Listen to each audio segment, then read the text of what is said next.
Hello everyone, this is Keith from the Solo Gamers Club, and welcome back to my channel. Tonight we're going to continue with our playthrough of A Touch of Evil 10-year Anniversary Edition versus the Vampire. So far, our heroes are holding their own. Shadowtrack is currently at 13, and the heroes have managed to acquire some very good items that are going to be helpful during the showdown. Jack Fellows has been able to acquire one of the thematic research tokens. He found item number 3, which is running water. He has the information that a vampire is damaged by running water. So he's going to attempt to likely try to get a layer card that is going to fulfill one of those water locations and will have an advantage during the showdown. He's collected one very important card, and that's this Hunter's Courage card. It says fight dice rolls of 1 for that hero now count as a hit or 2 hits if fighting against a beast or vampire, and that remains in play. So that would be very valuable, particularly with his duelist ability, which allows him to re-roll misses. We have a good chance on getting a lot of hits. Then we have Brother Marcus. He's picked up a flail and a guide, and he has the strength of will, which is increasing his cunning up to 2. And he does have a sickle. Argo Blackwell is currently KO'd, and that's why he's got all of his health boxes with wounds. But he has managed to acquire his upgrade, which is going to be very great.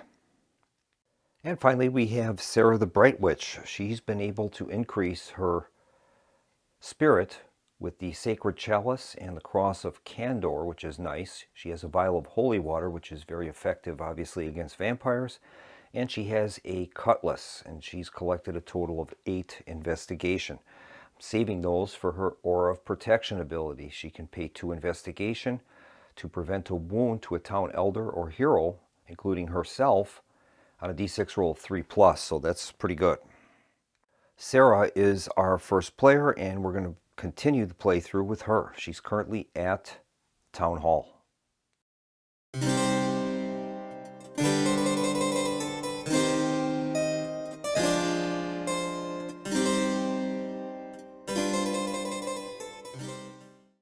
All right, Sarah is at the Town Hall. I think she's going to roll for movement, and we're going to have her take on that succubus.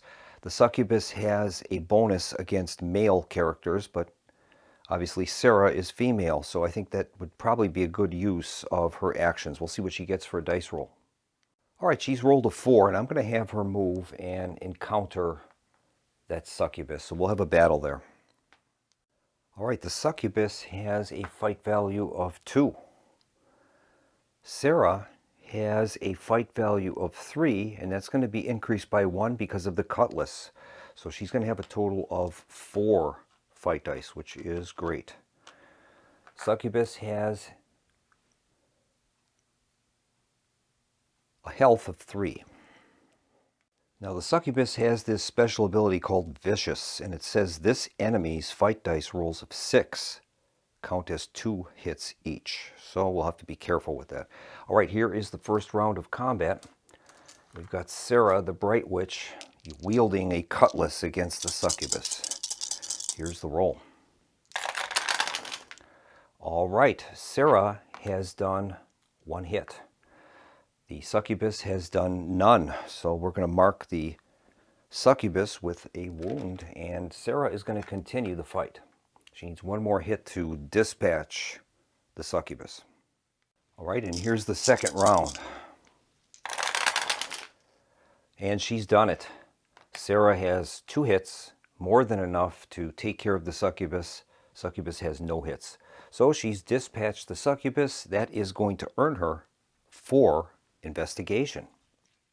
In addition, Sarah began the turn by gaining 2 investigation for her Strength of Light ability. So she's got quite a bit here. She has a total of 14 investigation, and that's enough to actually purchase her upgrade if we choose to do that.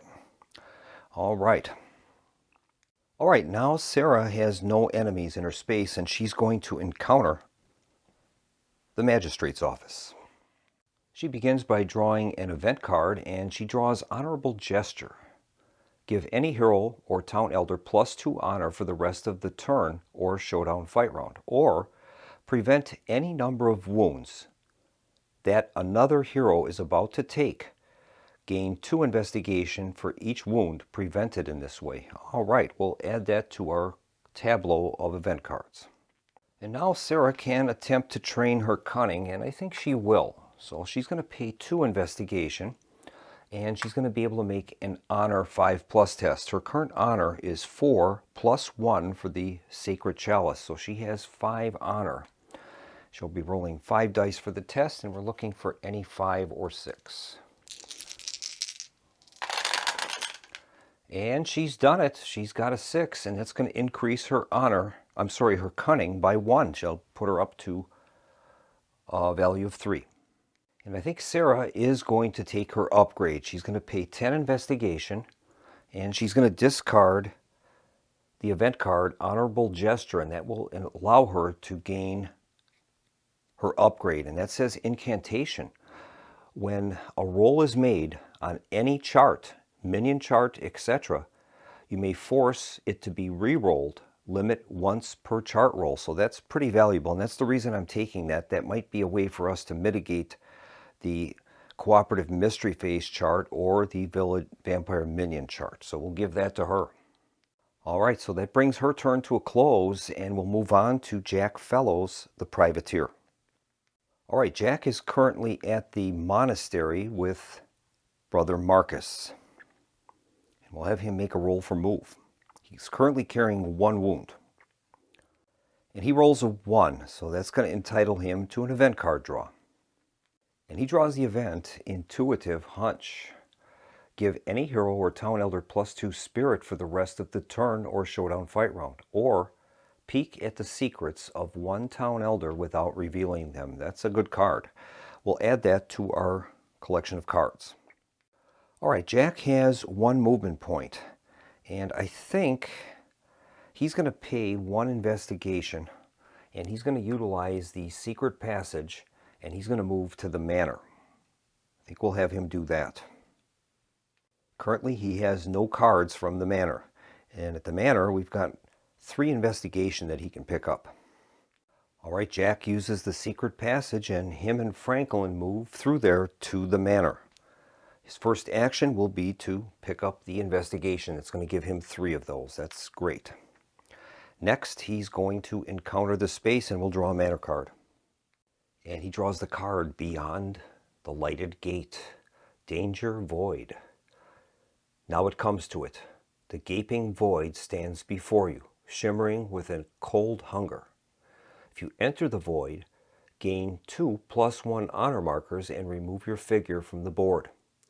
At the start of each mystery phase, roll 2d6. If you roll equal to or under your honor, gain 5 investigation. If you roll over your honor, take d3 wounds. Once you roll doubles to the dice, or if KO'd, place your figure back on the board at a random location. I don't think we're going to do that. That's a little too disruptive for us. So he's going to pass on that. And I think Jack is going to play the event card Intuitive Hunch, and he's going to peek at the secrets of a town elder without revealing them. And I think the most valuable elder for us right now might be Reverend Harding. We're going to gain 2 fight dice versus any vampire, ghost, or demon. So let's take a look at the secrets of Reverend Harding. Now we're just going to be peeking at this. It is our option to reveal it if we choose, but we're not required to, even if it's a play immediately, because we're peeking. Okay, and his secret is knows too much. Always 1 step ahead of it when it comes to solving mysteries or finding clues. The town elder lacks only the common sense to stay out of trouble. Frankly, it is amazing that they have lasted this long in life. When revealed, the town elder is immediately killed in a most horrible and gruesome way. All right, well, we don't want to reveal that one, so we'll put that back upside down. And I think that's going to bring Jack Fellows' turn to a close. We'll move on now to Brother Marcus. He's at the monastery. All right, Brother Marcus is at the monastery, and we'll have him make a roll for move. All right, Brother Marcus has a total of 5 movement points. He's already acquired an item from the Forgotten Island, the windmill, and that's it. So he would be eligible to draw and keep cards from the other locations. So I think our choice would either be to move to the inn, have him go through the docks across the lake to the south dock, and then maybe on to the coast board. I kind of like that idea the best, but I don't enjoy having to possibly suffer a mystery card there. But we have the ability to mitigate those, so I think he'll do that. He's going to move 1 into the north dock, picking up the investigation. He'll spend 3 to cross the lake to the south dock. So that's 4. He's got 1 movement point left. We don't have to stay at the south dock, so I think I'll have him continue on 5 to the coast. So we spent 1, 3, 4, and 5 movement points. All right. And that's going to bring Brother Marcus's turn to a close. We'll move on to Argo Blackwell, but he's currently KO'd at the town hall. So Argo Blackwell is KO'd. He won't be able to take his turn. We're going to move on now to the mystery phase.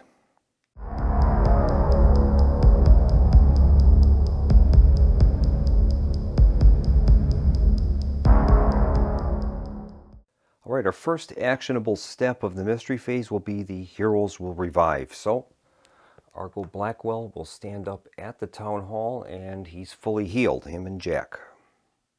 And now the first player is going to resolve the cooperative mystery phase chart roll and a mystery card draw.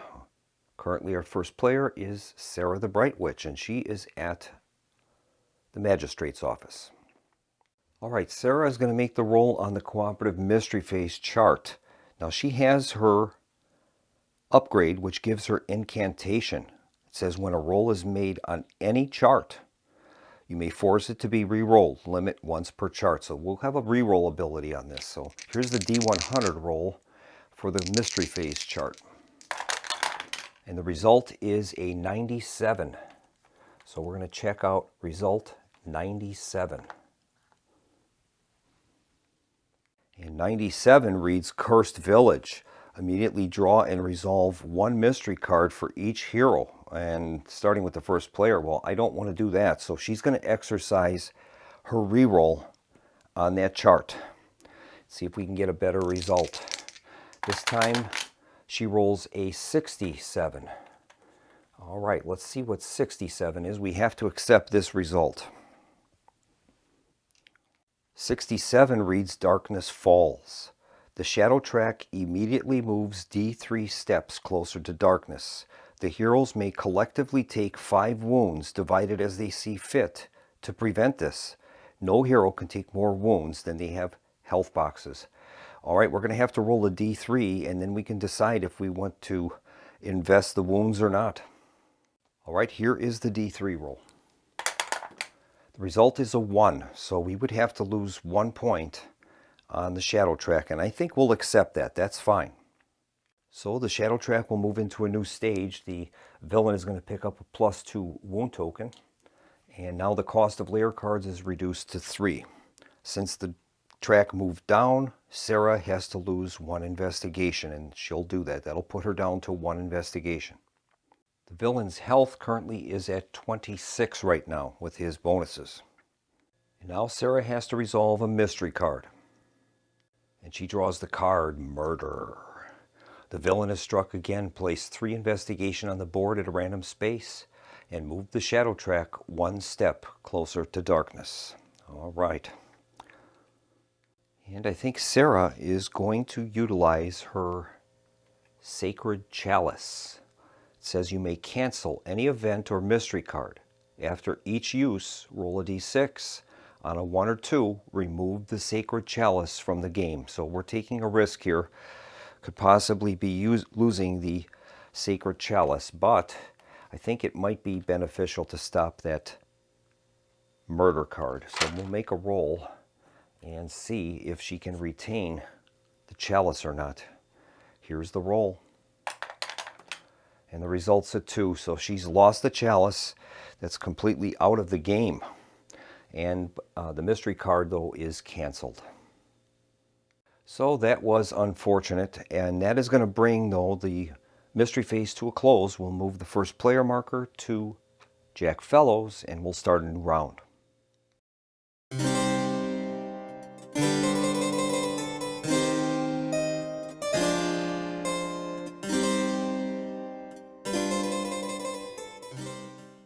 All right, there's 3 investigation at the abandoned keep, so I think Jack might make his way towards there. We'll have him make a roll for movement and see what he's got for movement points.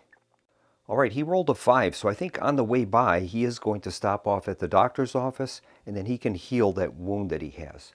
So he'll move 1, 2, 3, 4 to the doctor's office.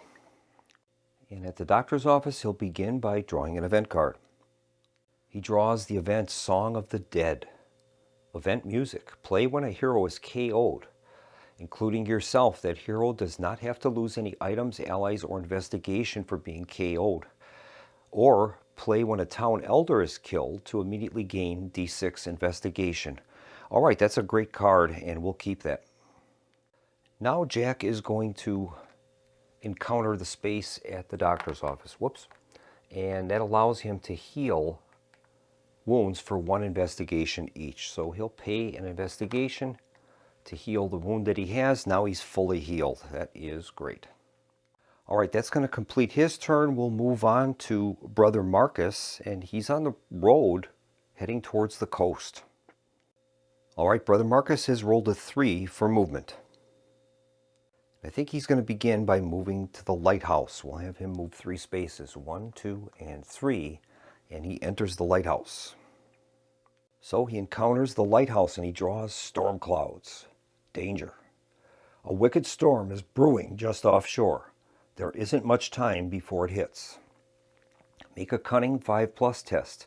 For each 5+ rolled, gain 2 investigation and choose a corner location to be safe. For every other corner location not chosen, discard the top 2 cards from this deck and remove all of the cards in its discard pile from the game. Whoa.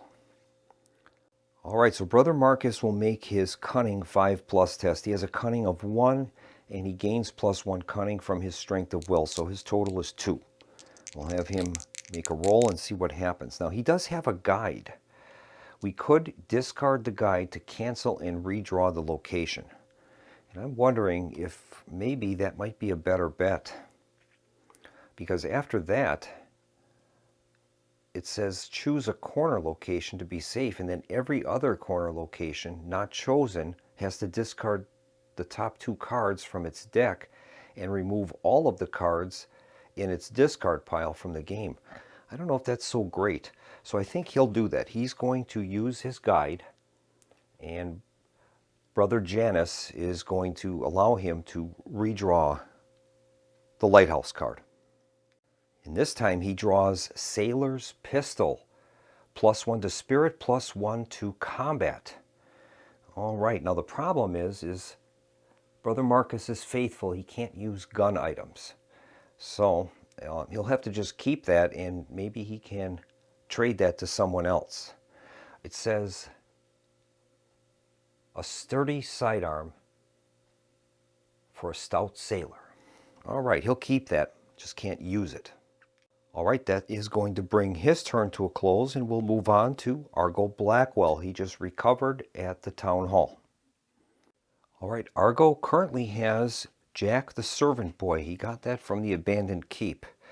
So I wanted to go to the abandoned keep because of the investigation that is there, but since he already has a pretty good card from there, we might want to reroute. So we'll make a roll for movement for him and see how much movement he's got and see where he wants to go. All right, he's rolled a 3, so let's see what we can do here. I think he's going to move to the covered bridge. Now, that's a dangerous location, but Argo has his upgrade special ability, Evil at Bay. Whenever you draw a mystery card, as first player or some other game effect, you can cancel it on a d6 roll of 4+. So I'm not quite as afraid of those dangerous locations as I would be without having that card. So him and Jack are going to move 3 movement points. 1, 2, 3 to the covered bridge. All right. All right, so he arrives at the covered bridge, and he's going to make a d6 roll and see if he gets to draw an event card. He rolls a 1. Well, that means he's going to be drawing a mystery card. And he does have that evil at bay. So we can cancel it on a d6 roll of 4+. We'll see what it is first. And he draws the mystery card, Agents of Evil. And that is roll once on the villain's minion chart and work out the result. If a minion or villain attack result is rolled, place it on the board at a random location and then move the shadow track 1 step closer to darkness. He's going to use his Evil at Bay ability. And it will allow him to cancel a mystery card on a d6 of 4+. Here's the roll. And he rolled a 1, so it's going to be implemented. And we'll see which minion or which result will happen from the minion chart. All right, here's the roll. The roll is a 5, and that is going to be a succubus. All right, that's going to be placed on a random location. Now, Sarah the Bright Witch has her incantation ability, her special upgrade. And it says when a roll is made on any chart, you may force it to be re-rolled, limit once per chart roll. So I think I'll have her do that. We'll have her re-roll that and maybe we can get a better result. The result is a 1, and that's Dark Influence. Oh no, I maybe shouldn't have done that. Dark Influence. Roll a d6. Any town elder with honor equal to the roll gains 1 secret card. Any dead town elder with the honor value rolled instead rises back up as a vampire elder. The shadow track moves 1 step closer to darkness, and then every hero gains an investigation. Okay, we'll make the roll and see what elders are involved. The result is a 5. Well, the only elder with an honor of 5 is Sophie the Midwife. She currently has 1 secret, so she is going to be gaining an extra secret card, and then the shadow track will move down, and then every hero will gain an investigation. Sarah will lose 1, but she'll gain 1 from the result. So our shadow track now is down to 11. And I'm going to give an extra secret card to Sophie. And in reality, the shadow track will move an additional point because it was 1 point for the Agents of Evil card and 1 point for the villain event. So we have to move that down 2, and then I'll move it down now to 10 total. Okay, we've got 10 left. And that's going to bring Argo Blackwell's turn to a close. We'll move on now to Sarah the Bright Witch. She's at the magistrate's office. All right, we'll have Sarah roll for movement. All right, unfortunately, she rolled a 1, so that will entitle her to an event card draw, though. And she draws the event, You Go First. Play this card when any hero, including yourself, takes 1 or more wounds in a fight. Prevent all those wounds and instead choose an ally that the hero must discard. I'll be right behind you. Okay, I love this card because it makes me remember Indiana Jones when Sala tells him, Black asps, very dangerous. You go first. All right, so we'll keep that card, and then now she has 1 movement point.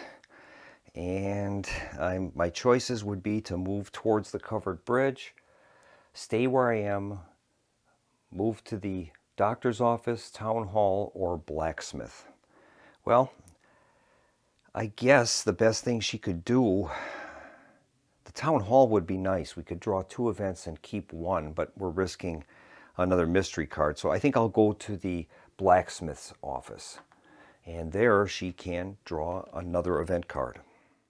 And she draws the event Militia. Play immediately. Place a militia marker on any named space on the board. Limit 1 militia per space. Stand fast, men. Watch for anything unnatural. Okay, let's see where we want to place a militia. And I think we're going to place the militia on the coast board. I'm going to place that at the docks. There is a research token there, and that might help anyone that is going to be going to that location. So we'll place it there. All right, so Sarah could do some shopping at the blacksmith, but she only has 1 investigation, so there's not enough investigation to purchase anything. So that's going to bring the hero turn to a close. We'll move on now to the mystery phase, which is going to be resolved by Jack Fellows. He is our lead investigator.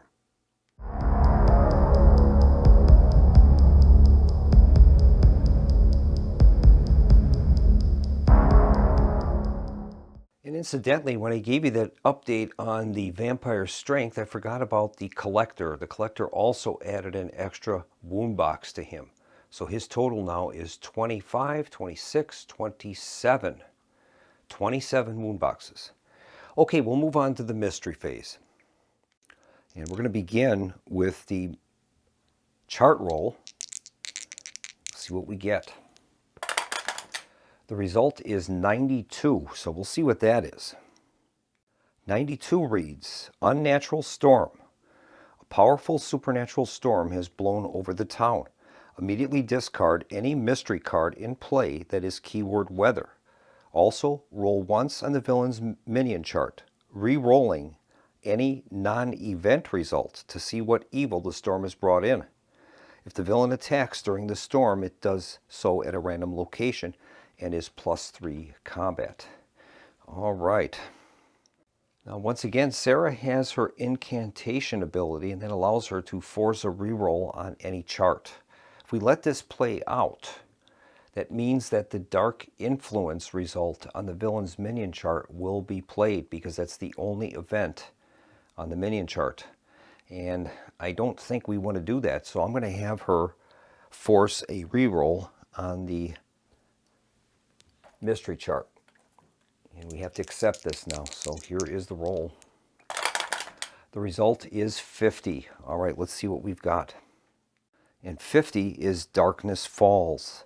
The shadow track immediately moves D3 steps closer to darkness.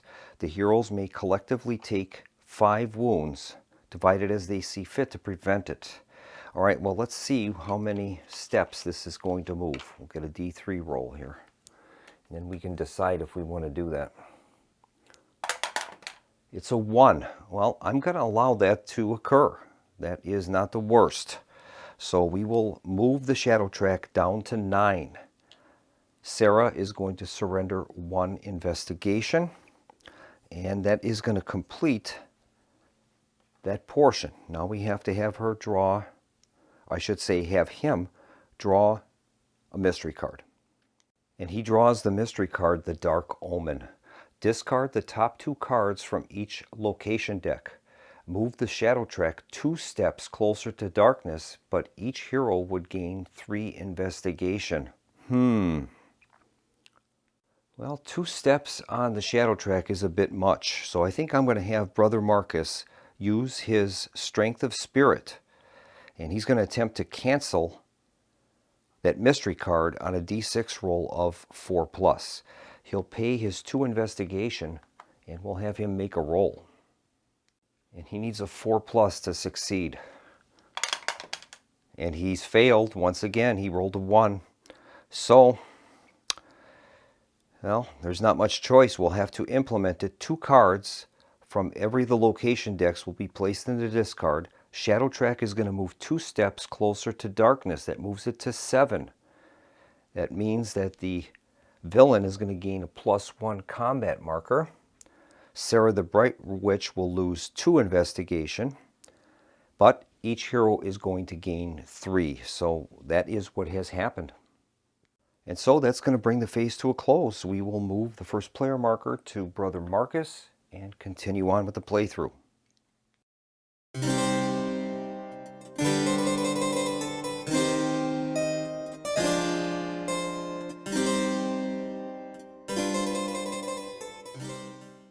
Now our shadow track is currently at 7.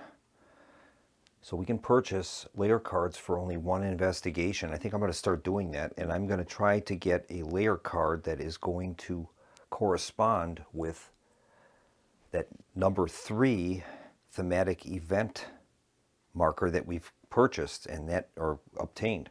That allows us to gain an advantage against the vampire in watery terrain.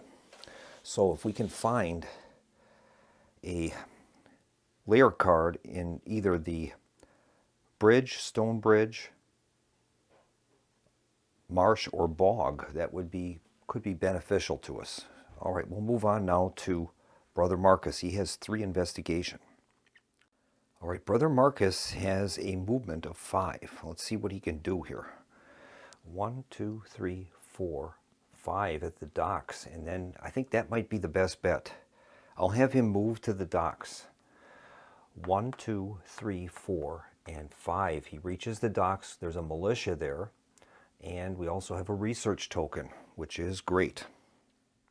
Now we have a choice as to what order we want to perform our actions. We don't have to take the space first. We could choose to buy a layer card first.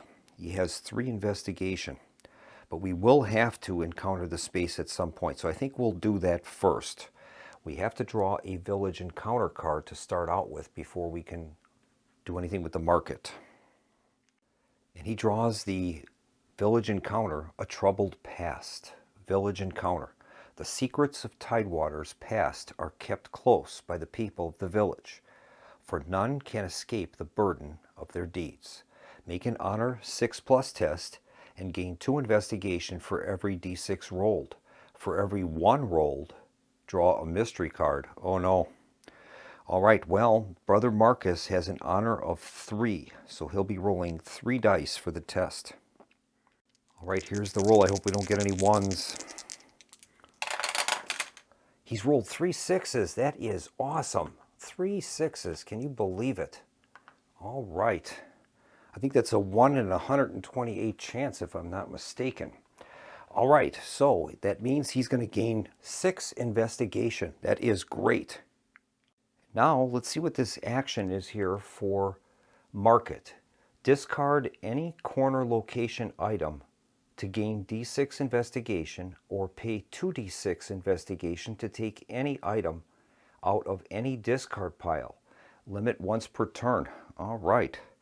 Well, let's make a roll, and we'll roll 2d6 and see how much investigation it would cost to purchase a card from the discard. Let's see what we've got. The roll's a 7, so that's a little high. It would cost us 7. I'm going to check all of the discard piles and see if there's anything good in those. Well, there's nothing in the discards that is that valuable, so I think we're going to end that there. But Brother Marcus is going to attempt to do some research now on that research token. He has a cunning value currently of 2, and his honor is 3, so he could roll 5 dice, and he'd be looking for 2 6s or greater to obtain the counter. All right, let's see if he can gain that research token. And he has no 6s. Okay, so that token is going to move to a random location, and it is going to now be placed at the shipwreck. So we'll place it at the shipwreck. So his trail leads now to the shipwreck, and we'll place it there. All right. All right, that's going to bring Brother Marcus's turn to a close. We'll move on to Argo Blackwell. He's at the covered bridge. And actually, before Brother Marcus moves on with his turn, he's going to pay 1 investigation. He's going to purchase a layer card, and we'll see if this is a card that we want to keep to use, or if we need to keep searching for other ones. Well, the layer card is the North Dock. If the villain is the gargoyle, you are -1 to your cunning when testing to avoid its stone touch. Well, that won't apply. It has a nice low cost for us to begin the showdown. So we'll keep the card. We don't have any real choice in it, but we could keep drawing layer cards to see if we can find better ones. We don't have to discard this one, but we can do that. So we'll move on now to Argo Blackwell and his ally Jack at the covered bridge. We'll see what kind of movement roll they get. All right, he's rolled a 6 for movement. And I think him and Jack are going to make their way to the inn. He's going to move 1, 2, 3, 4 into the bog, taking the investigation, and 5, 6, and he'll end at the inn. All right, Argo is at the inn. He's going to use the text on the space before encountering, gain 2 investigation, and he will do so. That moves him up to 10 investigation, and now he's going to encounter the space. And he draws the card Impossible Key, item key magic. Draw a random location for this key. While at the location, you can discard the key as an action to gain 5 investigation, or discard the key anywhere to make a Honor 5+ test. If successful, gain +1 cunning marker. All right, let's see where that key is useful at. And it is useful at the shipwreck. All right, we'll pair that card up with the shipwreck, and we'll give that to Argo Blackwell. All right, Argo is going to now spend 1 investigation. He's going to draw a layer card. Let's see if we can get a better card than what we've got. He draws the layer card Crossroads. It'll cost 1 investigation to start the showdown, and it says at the end of each showdown fight round in which you do no wounds to the villain, roll a d6. On a 4+, the villain escapes. Well, we don't want that one, that's for sure. So we'll keep the one we have at the North Dock. And that's going to bring Argo Blackwell's turn to a close. We'll move on to Sarah the Bright Witch. She's at the blacksmith. All right, Sarah begins the turn by invoking her Strength of Light ability, and that'll gain her 2 investigation. She's up to 3 right now. We'll have her roll for movement. She has 4 movement points. I think we'll have her move to the windmill. And we'll see what's happening there. She encounters the space and she finds a pistol. It's +1 to combat. Unfortunately, Sarah is a witch and she cannot use guns. So she can keep it, but we'll have to trade it off to someone else that can use it. And I think that is going to end her turn. We have the option of purchasing a layer card if we want, and that would cost her 1. She has 3 investigation currently, but I have to keep some for her in the event that the shadow track moves down. I want to make sure that she's got at least 1 in order to pay for the showdown to be able to participate in it. So I'm going to end her turn there. We'll move on to Jack Fellows. All right, Jack is at the doctor's office with his ally, Franklin. All right, he rolls a 5 for movement. And we have to decide here. He already has a abandoned keep card. That's the relic right now. So he could move to the blacksmith, maybe, and purchase some items there. He has 6 investigation, or he could move to the manor. He doesn't currently have any manor cards, I believe. That is correct. Maybe that's the best choice. Then that would give us the option to move to the monastery, and then the North Dock is very close by, and that's where our layer card is located. So we'll have him move to the manor. 1, 2, 3, and 4 to the manor. All right. He draws the manor card, Dueling Pistol, item gun honor, +1 to honor. You may now use honor instead of combat during a fight roll. Roll fight dice equal to your honor. That is interesting. His honor is a 4 right now. So we'll have to think about that, but he does have the card. We'll keep it. Now his choices now, he could purchase a layer card, and or for 4 investigation, he could investigate one of the elders. Right now, we know that Reverend Harding is going to have a problem with that secret that he has. So we got to search for another, investigate at least another town elder to form that hunting party. Otherwise, we'd be guessing. Problem is if we investigate those secrets without being able to peek at them, if there's any play immediately, they are going to be implemented immediately. So I don't know if we should do that. I think we'll pass.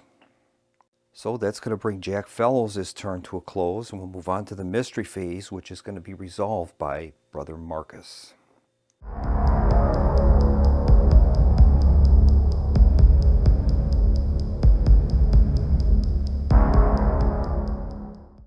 right, Brother Marcus will commence with the mystery phase chart roll. The result is a 62. Okay. And that reads, Lurking Dread. Fear grips the town. The villain gains a +1 combat unless the hero can pass a Spirit 5+ test. All right, well, that's not the worst. Brother Marcus has a Spirit right now of 4. He can't gain any benefit for the Sailor's Pistol because he can't wield that, so he doesn't gain the extra +1 Spirit for that. But he will get 4 dice to roll, and if we can get a 5+, we can cancel that villain's +1 combat. And here's his roll. And that's a cocked die. We'll re-roll that one. And he's failed. So that means that the villain is going to gain a +1 combat. That's unfortunate. And so the villain will gain a +1 combat. His combat right now is a 5, 6, 7, 8, 9, 10. Oh boy. There are some cards that we can get rid of, though, that are remains in play. I think Brother Marcus is going to use his Strength of Spirit. He's going to pay 2 investigation and cancel a mystery card on a result of 4+. And I think we're going to target the villain's growing strength card that's giving him an extra wound box. Let's see if we can get rid of that. And he rolled a 2. He's failed. He's not doing too good with that ability. It's a strong one, but he's got to be able to make the roll. All right, that completes the cooperative mystery phase chart roll. We'll draw a mystery card now. And that card is revealed to be the Order's Influence. Mystery Conspiracy. Play this card on the Harbor Master. While he is alive, any hero wanting to move across a water path must first pay 2 investigation. If he is dead or joined the villain, discard and move the shadow track 1 step closer to darkness. And that's a remains in play card. Well, I've already used Brother Marcus's Strength of Spirit, so let's see if we have any cards we can play to try to get rid of that. And I think he's going to play this Daybreak card. It says discard an event or mystery card that remains in play except during a fight round. So we will do that. We're going to get rid of that Order's Influence card. And that is going to bring the turn to a close. We will move our first player marker to Argo Blackwell, and we'll continue on.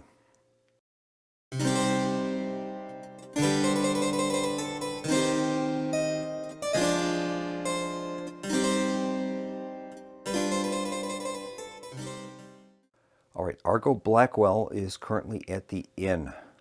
We'll have him make a roll for move. He's rolled a 1 for movement. That'll entitle him to a event card draw. He draws the card, a Skilled Hand. Event Master. Play on any hero, including yourself, once per game round, once per showdown fight round. That hero may re-roll any 1 die they have just rolled, and that's a remains in play. Okay, we'll keep that until we can decide who to play that on. Now he has 1 movement point. I guess we'll have him and Jack move down the trail towards the North Dock, and I think we're going to be starting the showdown pretty soon. I'm trying to give time to Brother Marcus to reach either the shipyard or the icy waters in an attempt to try to get that thematic research variant token. And we'll move on to Sarah the Bright Witch. She is at the windmill. She starts the turn by gaining 2 investigation for her Strength of Light ability. Now we'll have her roll for movement. She rolls a 3. And I think I'll have her move to the blacksmith. She'll move 1, 2, 3, and then she'll interact with the space and she can draw an event card there. She draws the event Reassuring Speech. Play as an action while in a town space to move the shadow track D3 steps away from darkness. Gain 2 investigation for each step moved on the shadow track. Then remove the card from the game, or cancel any mystery card that is keyword Hysteria. That's a good card. Well, I think she's going to play that card immediately. And she's in a town space, and we'll have her do that. And she can move the shadow track D3 away from its current location. That would be great. So we'll make the D3 roll. The result's a 1. Okay, so she's going to gain 2 investigation for moving that shadow track 1 back, and we'll do that. And so the shadow track will retreat 1 space. We're still in the red zone, but that'll help a little bit, buy us a little time. And so that's going to bring her turn to a close. And we'll move on now to Jack Fellows. He's currently at the manor. All right, Jack rolls a 3 for movement, and I think we'll move him to the church. He'll move 1, 2, 3 into the church. And he'll begin by drawing an event by interacting with the space. And he draws a very useful duck and roll card. Play at any time to prevent up to 2 wounds to any hero, including yourself, or play to cancel and roll. Play to cancel a roll on any chart and re-roll. Okay. Well, now Jack has the ability to train his spirit if he chooses, but considering he's a more combat-orientated hero, I don't think that's going to help him too much. So we will end his activation. We'll move on to Brother Marcus. All right, Brother Marcus is at the docks. We'll have him roll for move. All right, he's got 4 movement points. I think we're going to have him move to the shipwreck, and he can maybe attempt to gain whatever token is there. So he'll move 2 into the icy waters and 2 into the shipwreck. And we'll have him encounter the space first. And at the shipwreck, he encounters Secrets of the Deep, Danger, Kraken.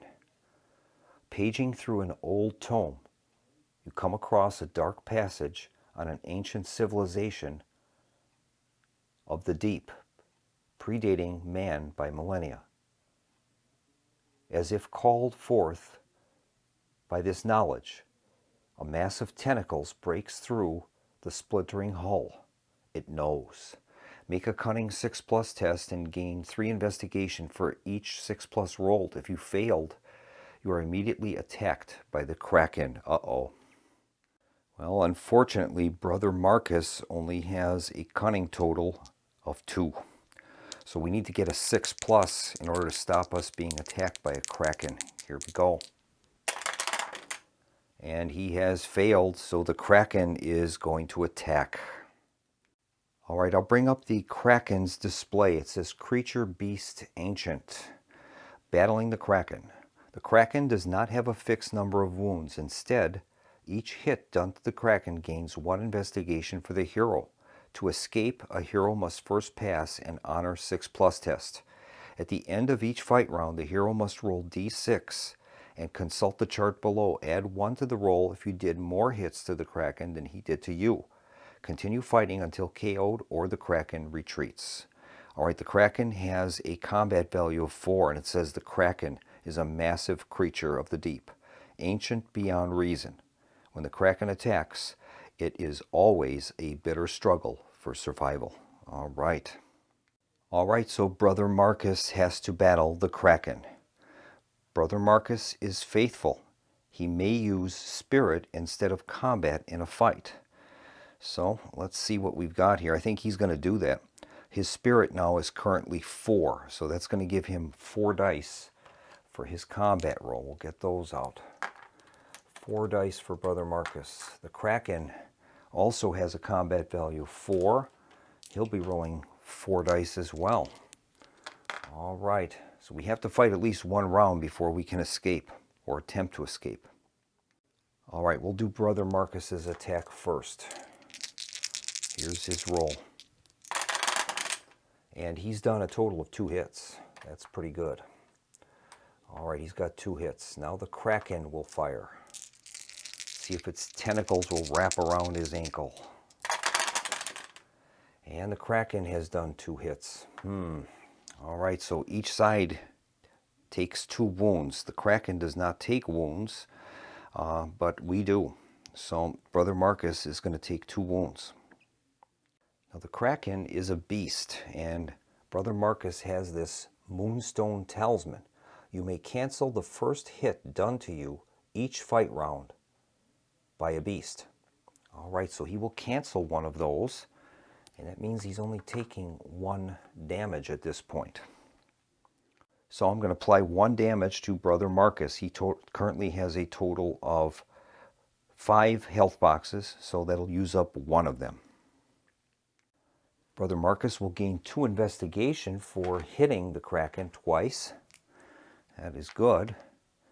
And then it says here, at the end of each fight round, the hero must roll a d6 and consult the chart below. Add 1 to the roll if you did more hits to the Kraken than he did to you. And that is the case. So we'll be making a d6 roll and adding 1 to the result. Here's the roll. He rolls a 5, that's modified to a 6, and it says victory. The Kraken has had enough, retreating into the sea and ending the fight. That is outstanding. So the Kraken is defeated by Brother Marcus, and he goes back into the deeps. All right, so Brother Marcus took a wound, but he was able to defeat the Kraken. That is awesome. I think Brother Marcus is going to attempt to do some research and see if he can get that token.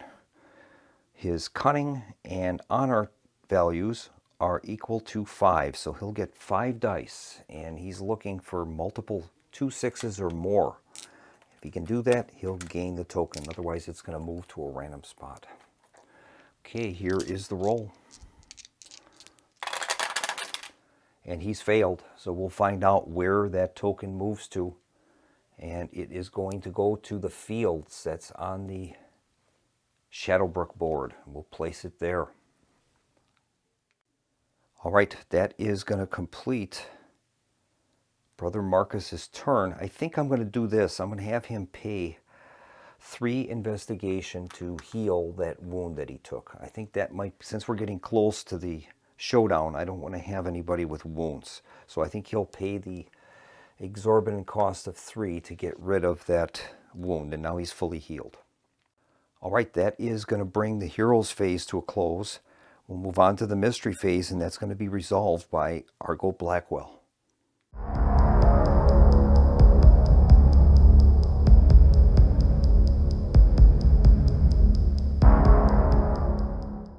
All right, Blackwell will start the mystery phase by resolving the cooperative mystery phase chart roll, and we'll have him make a roll and see what we get.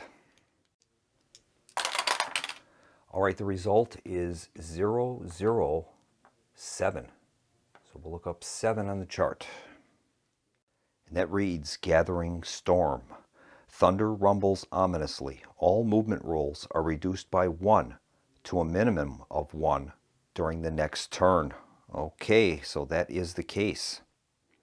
So I'm going to make a note that we're going to be at -1 movement, down to a minimum of 1 for the next turn. And now he draws the mystery card, and it's Traitor's Blood, Mystery Death. Every hero must roll a d6 and add their honor. The hero with the lowest roll must choose 1 town elder to be killed by the villain. The hero also loses investigation equal to the chosen town elder's honor. All right, well, Argo Blackwell is going to use his upgrade ability, Evil at Bay. When you draw a mystery card as first player or other game effect, cancel on a 4+. So we're going to try to cancel it. It would be great if he could succeed in this. He needs a 4+. And he's done it. He's got a 6, and his special ability has saved us from that mystery card. That is awesome. So the mystery card is canceled. That'll bring that round to a close. We'll move the first player marker to Sarah the Bright Witch.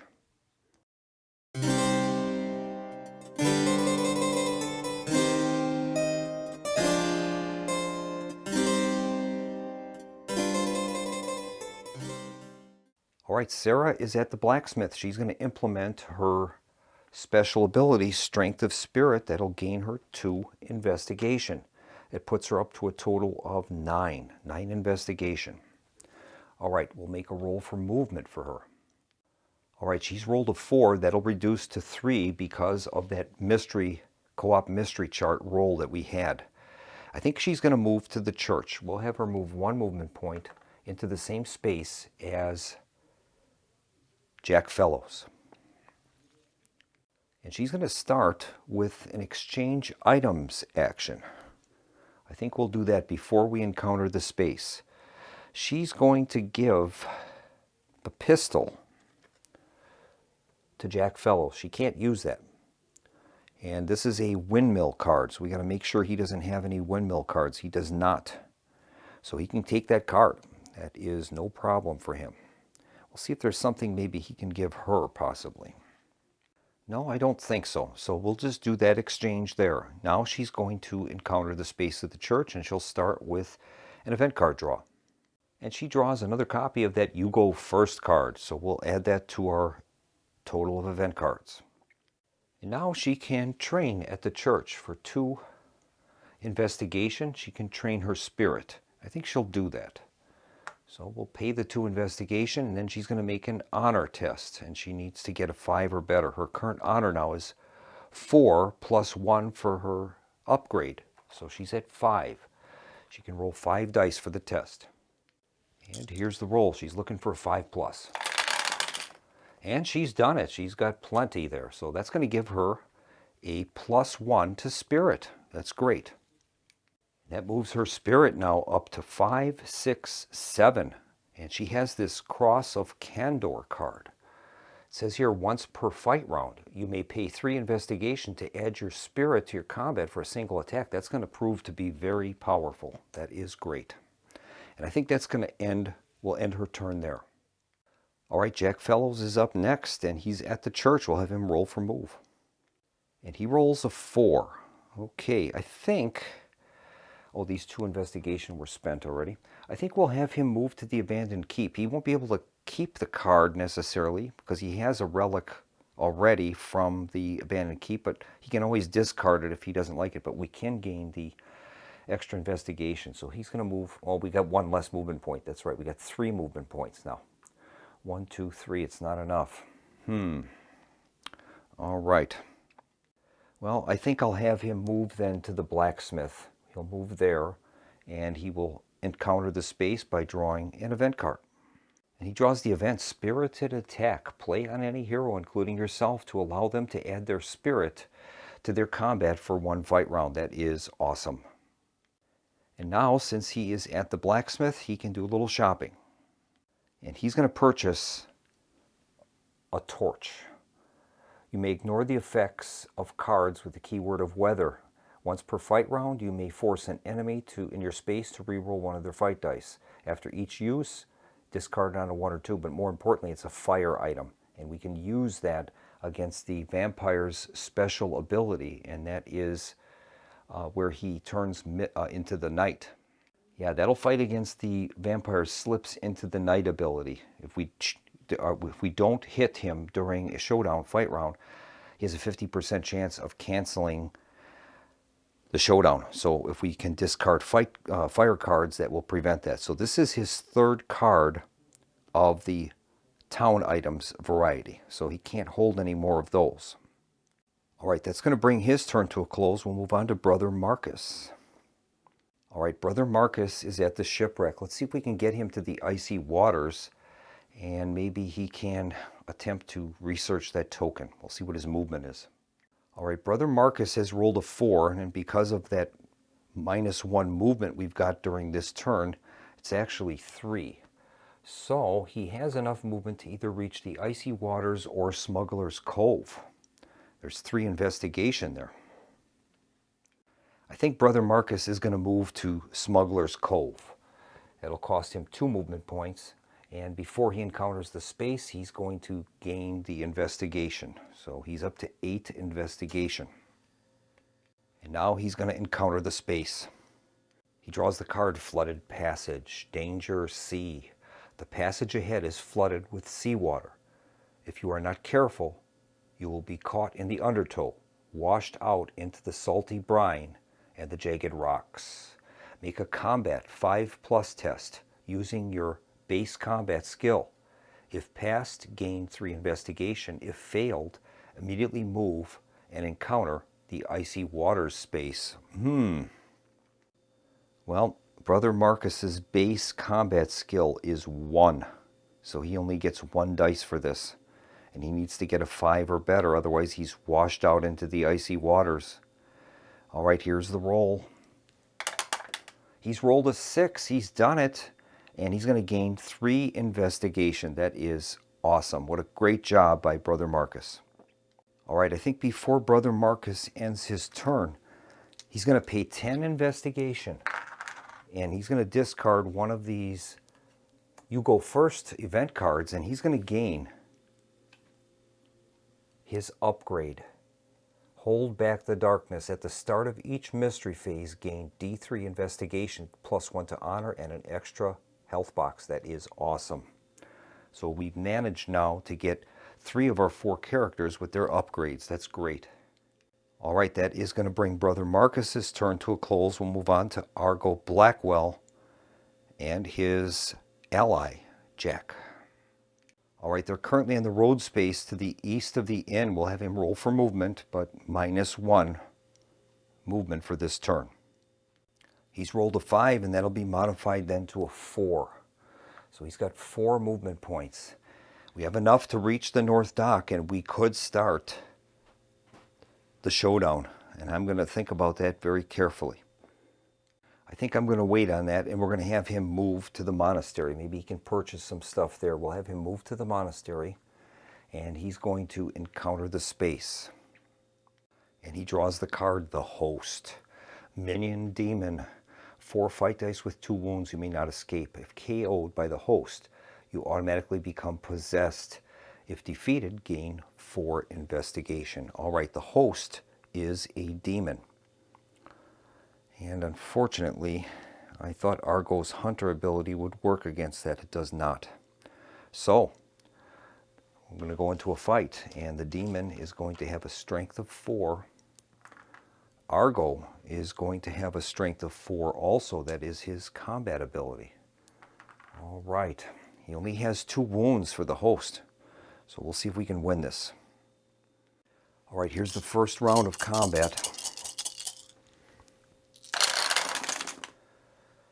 All right, Argo ended up with 1 hit, and so did the Host. Each have taken a wound. Argo is going to play the event card, A Skilled Hand. Play on any hero, including yourself, once per game round, or once per showdown fight round. That hero may re-roll any 1 die they have just rolled, remains in play. So we'll apply that to Argo Blackwell, and that'll allow him to re-roll one of his dice that he just rolled. Maybe we can get a hit and kill this thing before any more trouble happens. Here's the roll. And he rolled a 2. That's a failure. So as it stands now, each of them have taken a wound. All right. So we can start a second round. I'll see if there's any more cards I could play. Well, I have cards I can play, but I don't want to at this point. So we're going to do another round. We can't escape till we kill this thing. So here is Blackwell's attack and the Host's attack.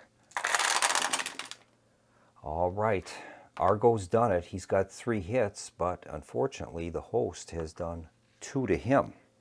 So I think Argo is going to use this Duck and Roll event card.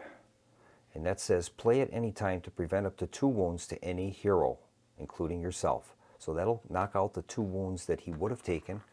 He inflicts 3 on the Host, kills him, and he's going to gain 4 investigation. That's awesome.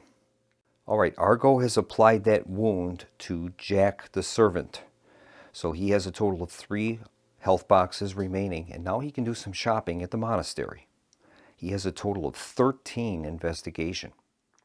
All right, Argo has decided to purchase a vial of holy water and 2 guides. That'll cost him a total of 5 investigation. The holy water we can use against vampires, and that's quite effective. The guides are considered allies, and that can come in handy with some of the cards that we have, where we can send allies to take some of the damage for us. So that's what he's got right now. I think lastly, he's going to spend 3 investigation, and he's going to heal that wound on Jack the Servant. So he'll spend 3. So that'll move him down to 4 investigation. And that is going to complete the hero's turn. We'll move on to the mystery phase, which is going to be resolved by Sarah.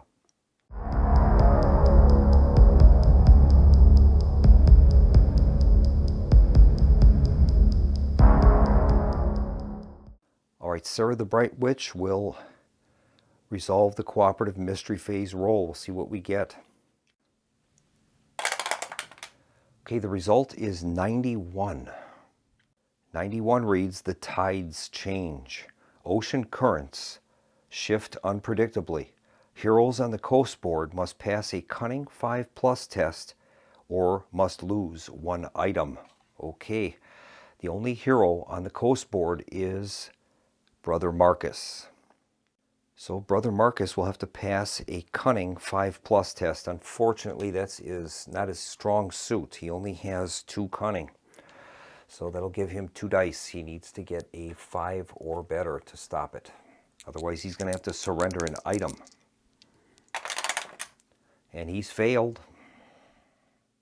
So I guess I'll surrender the item he can't use, which is this sailor's pistol, and we'll discard that.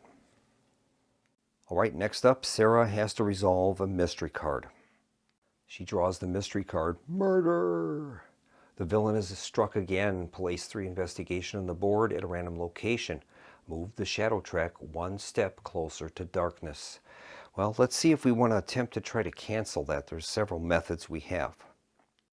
And I think we're just going to let that murder card play out. Shadow track is going to move now to 7. Sarah will lose 1 investigation for that change on the shadow track. And now we have to draw a layer card and place 3 investigation there. And that's going to appear at the Forgotten Island. All right, we'll place 3 investigation there, and then the vampire's Children of the Night ability will kick in. He's going to make a d6 roll, and on a 4+, a succubus is going to be appearing there as well. All right, the vampire will try to use his Children of the Night. The roll's a 5, so a succubus will appear there. So we've placed a succubus there. That is going to end the mystery phase. We'll move our first player marker to Jack Fellows.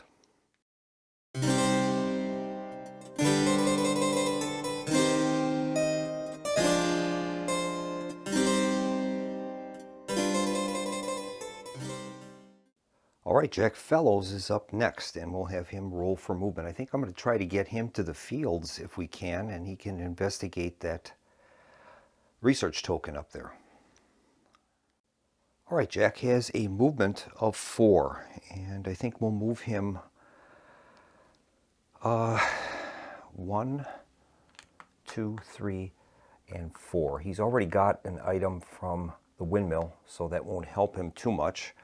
So we'll move him to that space, and I think that is going to end his turn. All right, Brother Marcus is up next. He currently has 1 investigation point. He's got his upgrade, so I think what we'd like to do is to find some items that are going to increase his spirit. And because of his faithful ability, where he can use spirit instead of combat, that could be quite handy for him. We'll make a roll for movement for him. All right, Brother Marcus has rolled a 1 for movement. That'll entitle him to an event card draw. He draws the event Gossip and Rumors. Play at any time except during a fight to peek at the secrets of one town elder without revealing them. You may choose one of those secrets to discard and draw a new one without looking at it to replace it. All right, that is a great card, and I think he's going to play that right now. And we're going to use that Gossip and Rumors to check out we'll peek at the secrets of Lord Hanbrook. And we find out that Lord Hanbrook is a servant to darkness. So what we're going to do then is we're going to take advantage of this event card, and we're going to choose one of the secrets to discard, and we're going to draw a new one for him. All right, we don't know what that secret is, but it's not servant to darkness, which is great. All right, we'll see where Brother Marcus is going to move now.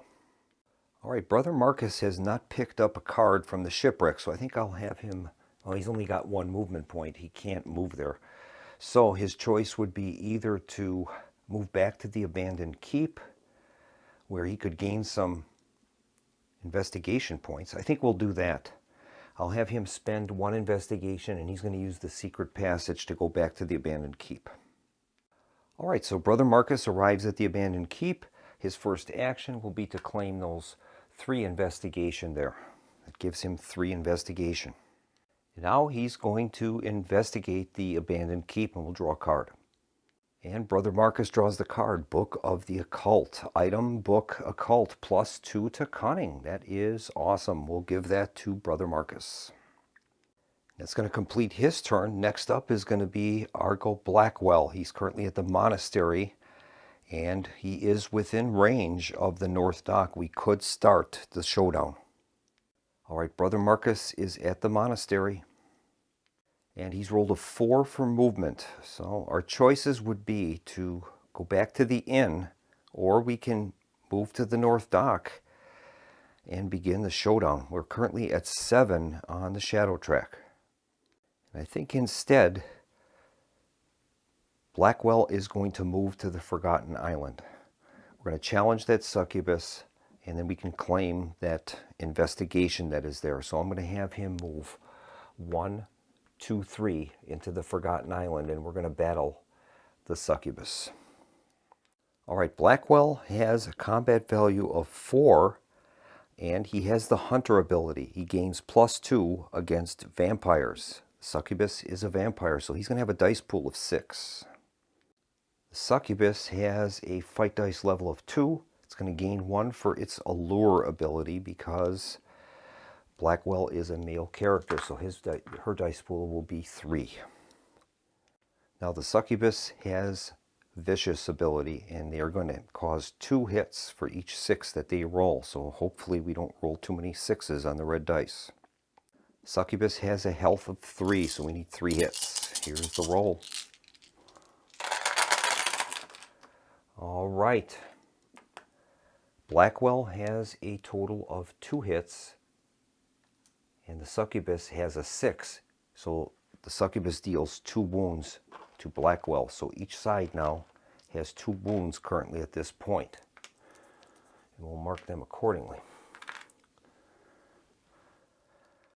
Now Blackwell has this card called a Skilled Hand, and it says play on any hero. It's been played already on Blackwell. It says once per game round, that hero may re-roll any 1 die they have just rolled. That's a remains in play card, and that's per game round, so we can only use that once. We're going to tip that card, and he's going to re-roll 1 of his failed dice. See if we can get an extra hit. And we'll see what happens. If he can, he'll be able to kill the succubus. Here's the roll. And he rolled a 1. So each side has 2 hits, 2 wounds. And I think Blackwell is going to play this card, an event card, Spirited Attack. Play on any hero, including yourself, to allow them to add their spirit to their combat for 1 fight round. We're going to play that card. Blackwell's spirit now currently is a 3, so he'll get 3 additional dice rolls. And out of those 3, if we can get a hit, we'll kill the succubus. Here's the roll. And he's done it. He's got the 5. That's going to kill that succubus. The 3rd wound, he's killed it. And now he's going to gain the reward of 4 investigation. And since the succubus is now dead, he's going to pick up these extra 3 investigation at the Forgotten Island, and it'll give him a total of 7 extra investigation. All right, he's got a total of 2 wounds. I think what we're going to do is I'm going to have him spend 6 investigation, and we're going to heal those wounds right now before we take our card at the Forgotten Island. So he investigates at the Forgotten Island, and he finds journal pages. Investigation journal. 14th of March, 1723. I have burned the boat so that none of us may leave this forsaken place. We cannot risk letting this curse get back to the settlements. None of the men will hazard swimming the lake, not after what happened to Samuel. Make a cunning 4+ test and gain 2 investigation for every 4+ rolled. Okay. All right, Blackwell has a cunning value of 3, so he'll get 3 dice for the roll. And he's got 2 successes, and that is going to earn him a total of 4 more investigation. That puts his investigation at 9. That's going to complete his turn, and we'll move on to Sarah the Bright Witch. All right, Sarah is at the church, and we'll have her make a roll for movement. All right, she's rolled a 3, so I'm going to have her move to the manor, and we'll have her check out what is happening at the manor. She draws the card Swallowed in the Night, Investigation, Danger. Tossing and turning in the night, you awaken as the bed begins to consume you. The more you struggle, the hungrier it gets.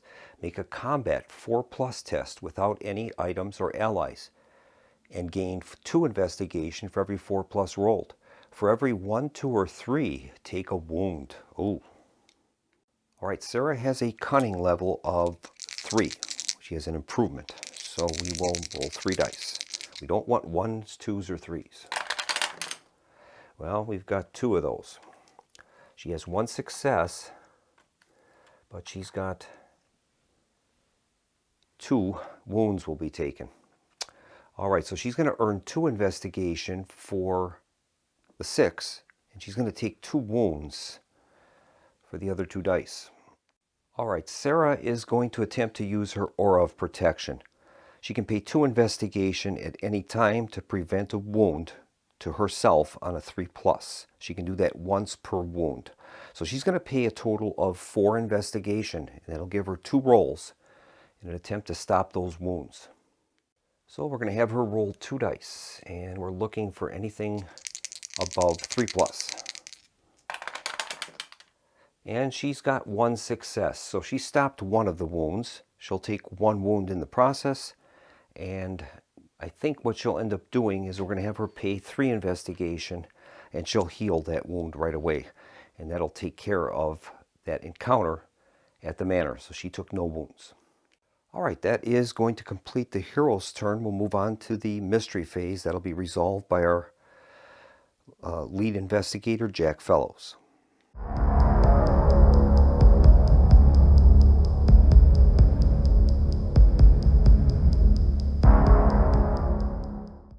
All right, Jack is going to start with his cooperative mystery phase roll. The roll is 39. Let's see what 39 is. 39 is Surge of Evil. Roll once on the villain's minion chart and work out the result. If it is a minion or if the villain attacks, draw a random location for placement. All right. Well, Sarah the Bright Witch is going to use her incantation ability. It says when a roll is made on any chart, you may force it to be re-rolled. Limit once per chart roll. Well, I think we'll do that. And I'll have her try to re-roll that. And here's the re-roll. This time we've got a 98, and we have to accept that result. 98. 98 is Surge of Evil, so that's what'll happen. Roll once on the minion chart, work out the result. Okay, so he'll roll a d6. The result is a 6, and that's going to be a succubus. Okay, so a succubus is coming out on the board at a random location. And the succubus will appear at the inn, so we'll place one there. All right, Jack draws a mystery card, and he gets the Devil's Mark, Mystery Curse. This card plays on the hero who drew it. -1 honor, and it will remain in play. Well, I guess that could have been worse. We'll apply that to Jack Fellows. That's going to complete the round, and we will move on now to Brother Marcus being our first player.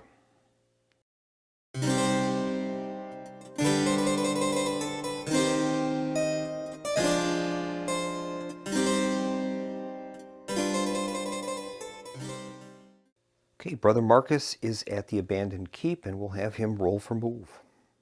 All right, Brother Marcus has a 4, and I think we'll move him to the church.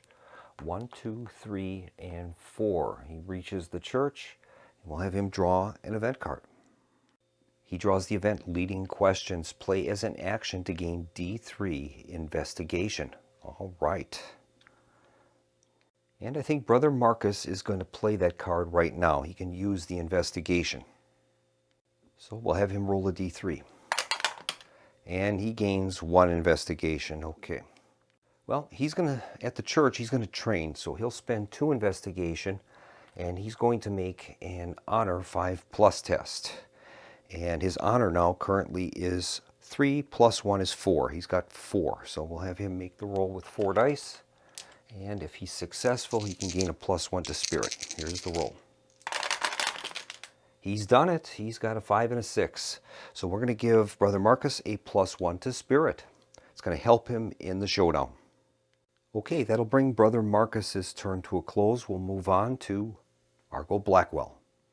All right, Blackwell is on the Forgotten Island. We'll have him roll a die and see what he's got for movement.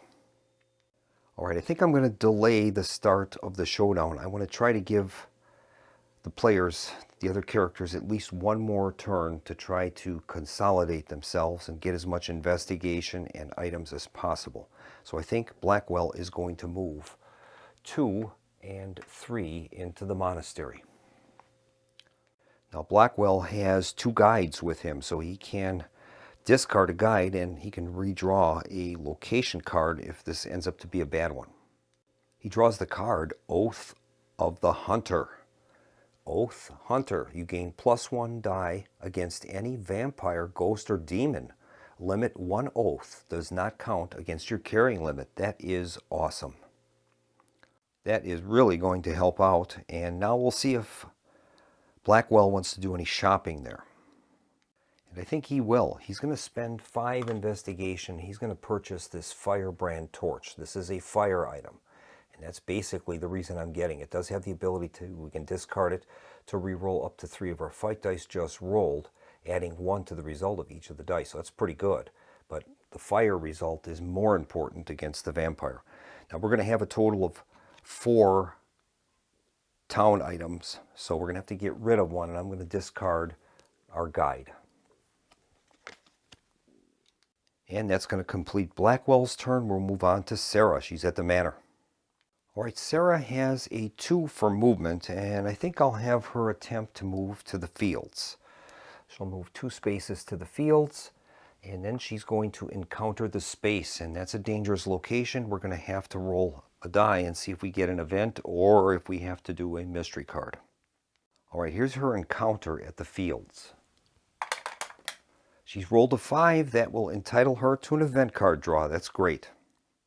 She draws the event. I'll handle this. Play this card at the start of any fight involving another hero except a showdown. Remove that hero from the fight and move to their space, replacing them in the fight. Gain extra fight dice equal to your honor during this first fight round. At the end of the fight, double any reward earned. That's great.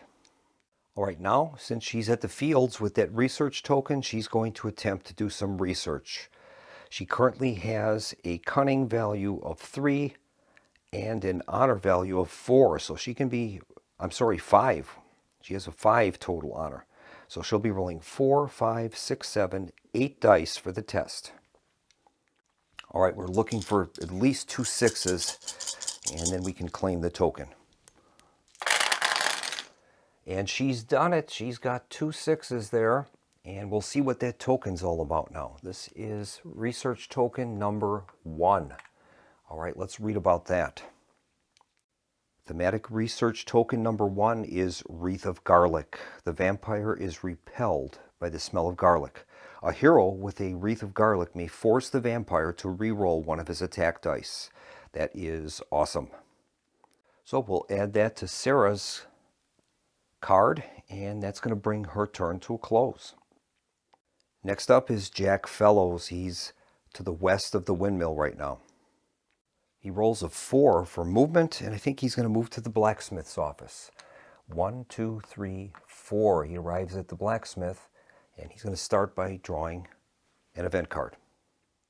And he draws the card Just a Scratch. Prevent 1 wound that a hero, town elder, evil elder, or villain is about to take. And he says, I've had worse. All right, Jack currently has 3 town items, so he's maxed out. Now, the cards he has is a torch, crossbow, and burning censer, so we're going to keep those because the fire elements could be very important once we get to the showdown. So I'll keep those. That's going to bring the hero turn to a close. We'll move on to the mystery phase. That's going to be resolved by Brother Marcus.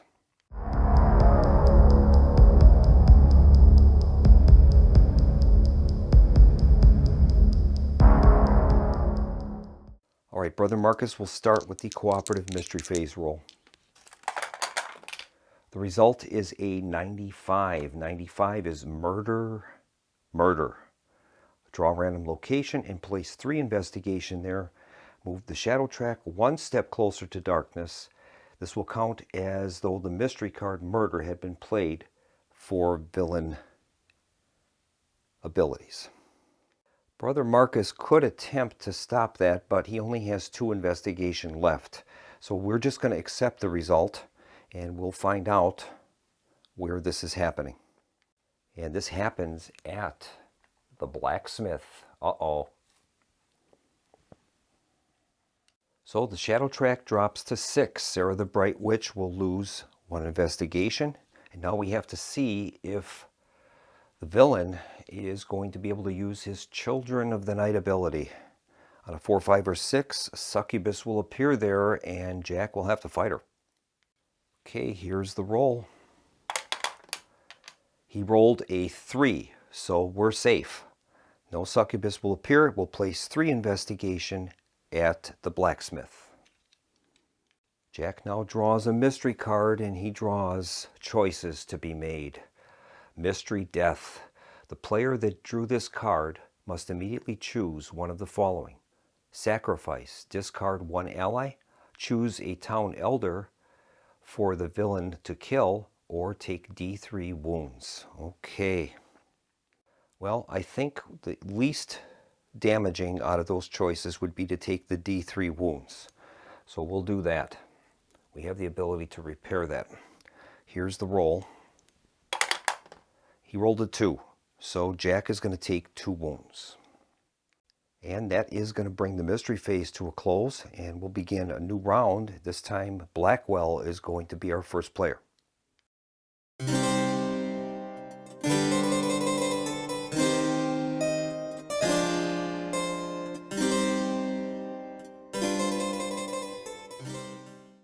Blackwell is currently at the monastery. We have a layer card for the North Dock, so I think we're going to use it. We're going to have Blackwell move to the North Dock and we'll commence the showdown. Blackwell has rolled a 1 for movement. He's going to get a draw of an event card. He draws the event Autopsy. Play this as an action while at the doctor's office, and only if there is at least 1 town elder dead. Gain D6 investigation. All right, we'll keep that card. And now Blackwell is going to move to the North Dock. So we'll have him move to the North Dock, and in place of encountering the space, he is going to declare a showdown. He plays the layer card North Dock. The villain is not the gargoyle, so none of the text on the card is going to be active. Now, Blackwell will have to pay 1 investigation to commence the showdown. He can invite each of the characters. Each of them will have to pay 1, and they will. Each of them pay 1, and they're all going to come out to the North Dock. So Blackwell and the others arrive at the North Dock.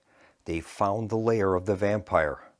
They found his coffin at the North Dock. The vampire and the collector appear, and we're going to have a showdown at the North Dock.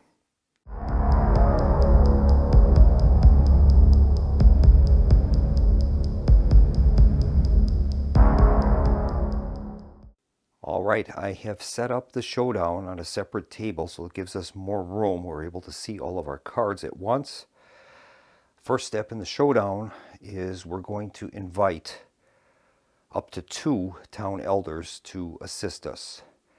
Now we're taking a chance here because I don't know the secrets of the 2 town elders I'm going to be inviting. So it'll be a risk. I'm going to be inviting Lord Hanbrook and Reverend Harding. So we'll begin by determining the secrets of the 2 elders that we've invited. First one is Lord Hanbrook. We'll see what he's got. I'm hoping these aren't evil elders. He has a little secret, war criminal, no effect. All right, now we'll move on to Reverend Harding and see what he has. And he's got knows too much. All right. And this is not good. It says, when revealed, the town elder is immediately killed in the most horrible and gruesome way. This may not be prevented. The hero that revealed this secret gains D6 investigation and may draw 2 event cards. If revealed in the cooperative team play as a part of a hunting party, instead, each hero in the space gains D3 investigation and may draw 1 event card. That is what's going to happen. So what will happen is Reverend Harding is going to be killed. The death of an elder moves the shadow track down 2. That's going to award the vampire a +1 combat. That's his 3rd +1 combat. Now with the results of this knows too much card, each of the heroes is going to gain D3 investigation, and each of them will draw an event card. We'll take care of that next. I've rolled a D3 off camera. Each of the heroes gain 2 investigation on the D3 rolls. Now we're going to turn over our 4 event cards. First one. Spirited attack. Play on any hero, including yourself, to allow them to add their spirit to their combat for a fight round. That's great. Next one. If I could just reach. Take an item out of any discard pile. That is awesome. Next card. Blood transfusion. Play as an action and take D3 wounds to return a dead town elder back to life and move the shadow track D3 steps away from darkness. May not be used on evil elders. Gain D6 investigation. That'll be interesting. And then we finally have a play immediately card, Entourage. Play this card on any hero. That hero may now carry up to 2 additional ally cards.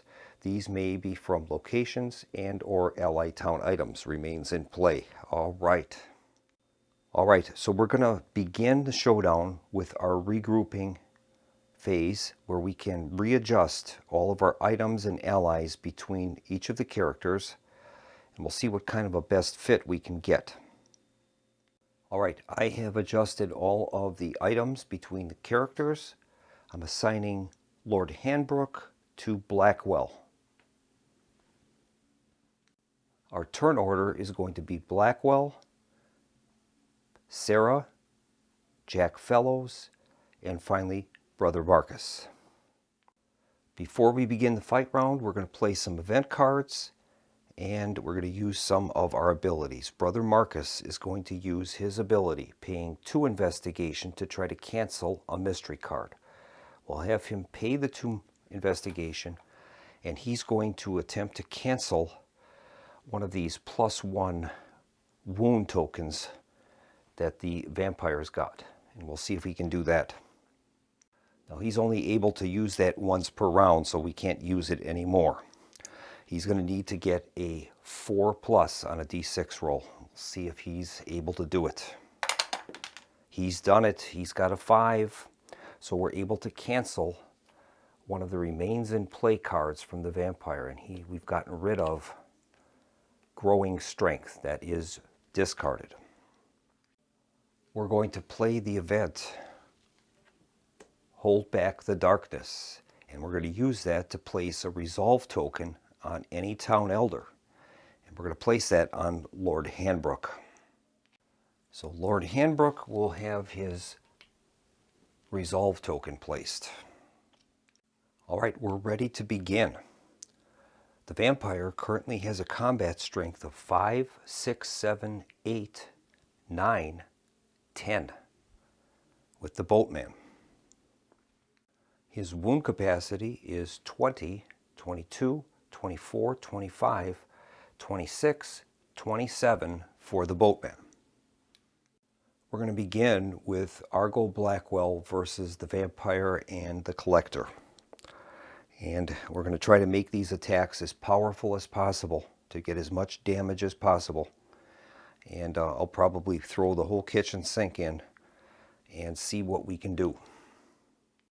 All right, I've made one adjustment. I've given an item from Blackwell to Brother Marcus. I gave him the Firebrand Torch. Blackwell would have been over his limit because the flail counts as 2 items. So he's got 3 standard items. The other ones he has are from either corner locations or their event cards. Blackwell has a combat value of 4, 6 for the flail, plus 1 for the Oath of Hunter because we're going against vampires. And then he gets Lord Hanbrook, gain plus 1 fight dice. In a showdown, Lord Hanbrook must be wounded twice to be killed. Now we've also given him the resolve token. So we're going to begin with Blackwell's attack. 4, 5, 6, 7, 8. 8 dice. Now we have to remember the vampire has missed form. Every hit done to the vampire, we have to roll a d6, and on a roll of 5 or 6, the hit is ignored. So this is going to be quite tough. Now Blackwell also has the Hunter ability. Gain plus 2 fight dice against any beast, vampire, or ancient enemy. He'll gain 2 extra for that. That puts him at 10. So Blackwell's dice pool right now is at 10. Now we can assign several dice in an attempt to take out some of the vampire's evil elders. And I think that's important because he's gaining not only wound boxes from that, but he's getting the plus 1 combats from that. So we're going to assign a good portion of those dice towards those characters.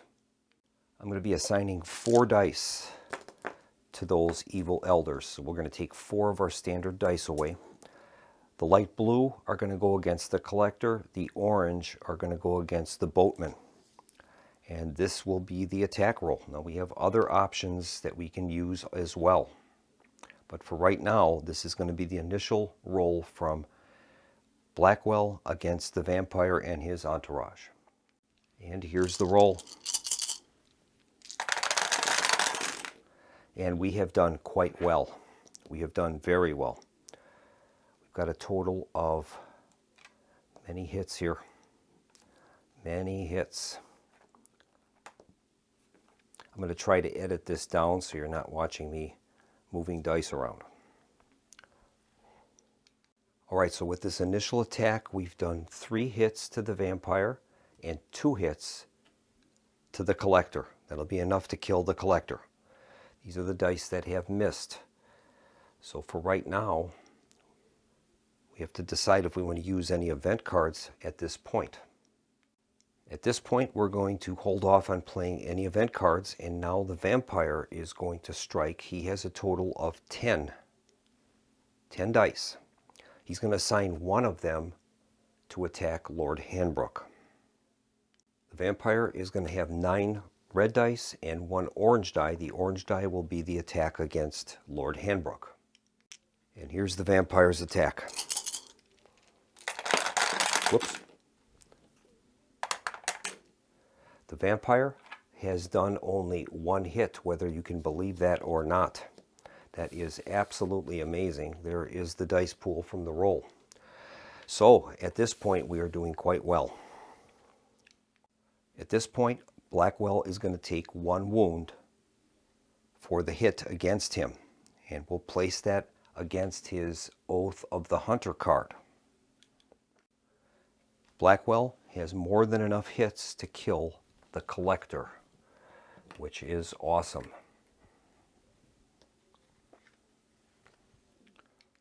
And finally, he's going to apply 3 hits to the vampire. And we've applied the 3 hits to the vampire. So we did quite well in that first round. That'll complete the fight round with Blackwell. I don't believe he's going to do anything else. He does have this Know Thine Enemy ability where he can discard an event card to gain plus 2 fight dice for 1 attack. That might be something we could do to try to generate some more attack capabilities, but I think we'll save it for right now. Now, one thing we have to do is the vampire is going to be using his mist form. The 3 hits that we applied to the vampire, we have to check to see if he's going to be able to evade those hits. And that'll be on a roll of 5 or 6. So for each 5 or 6 on these hits, he'll be able to remove one of the wounds. He's rolled no successes, so all 3 wounds are applied. That is awesome. Now I was going to play the vial of holy water to do an extra point of damage against the vampire, but it's actually more valuable where we can discard it at any time to heal 2 wounds, or fully heal if keyword holy. So I think we will keep that. We'll move on to the next round, and that's going to be Sarah. Sarah is going to be using her cutlass, and she has a regular combat level of 3, so that would give her a dice pool total of 4 dice. The vampire now lost the collector, so his combat value is 5, 6, 7, 8, 9. So the vampire has a dice pool of 9. Now we can assign some of these dice in an attempt to take out that boatman, and I think that might be warranted. She's going to use 2 of those dice to target the boatman with. If we can take him out, it's 1 less combat value for the vampire. Now Sarah also has the Cross of Candor. That could allow her, once per fight round, she can pay 3 investigation to add her spirit to her combat. We're probably going to use that, but I'm going to keep that until after we resolve the initial attack. We'll begin with Sarah's attack.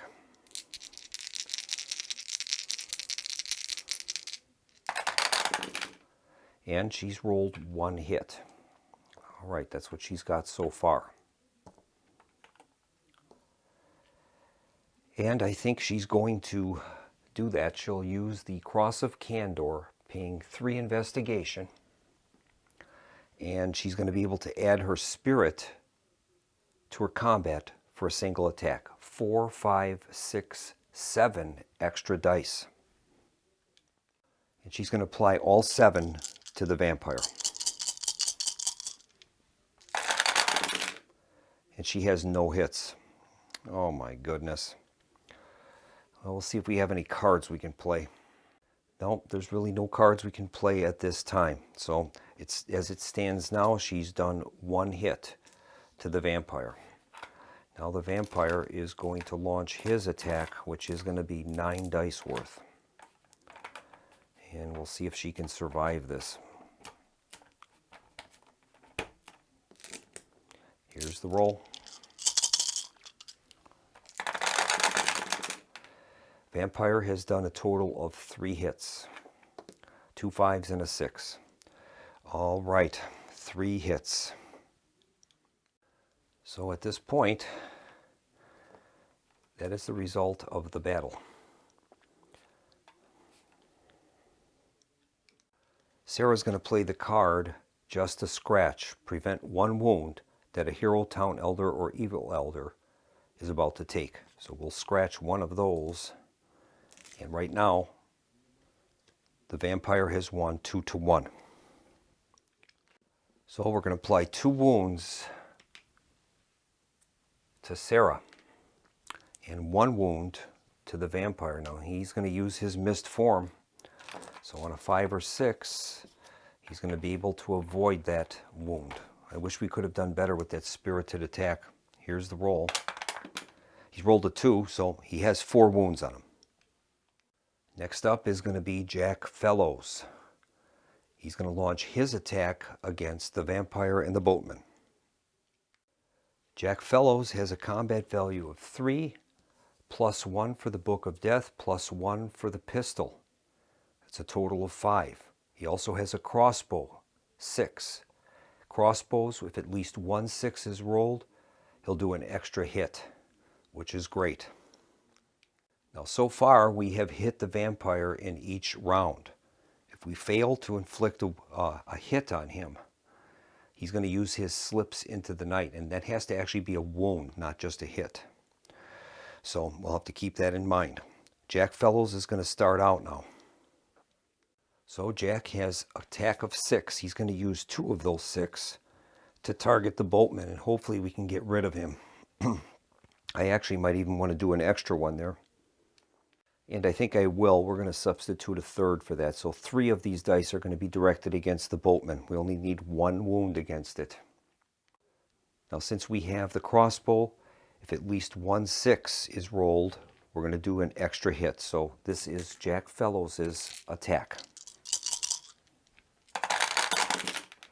And he's done 1 hit on the vampire and 2 hits on the boatman, which is awesome. Now he has a special ability, Duelist. Once per fight round, he can re-roll all of his missed fight dice, and we'll do that. He'll re-roll those.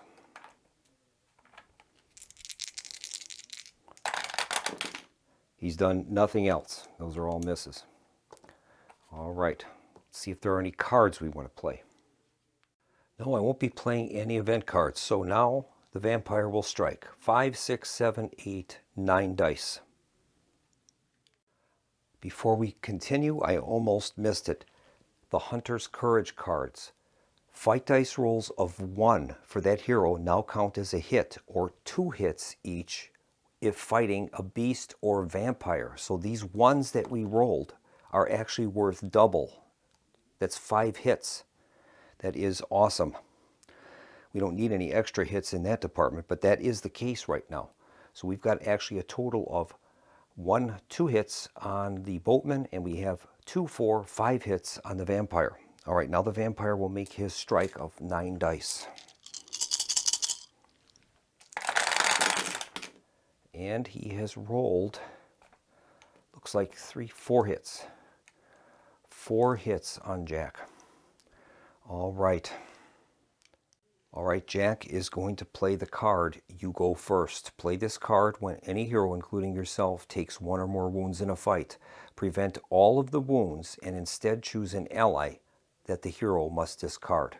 He's going to have to get rid of, I believe, Franklin. Yep. Franklin is going to be discarded. That'll cancel all of the wounds.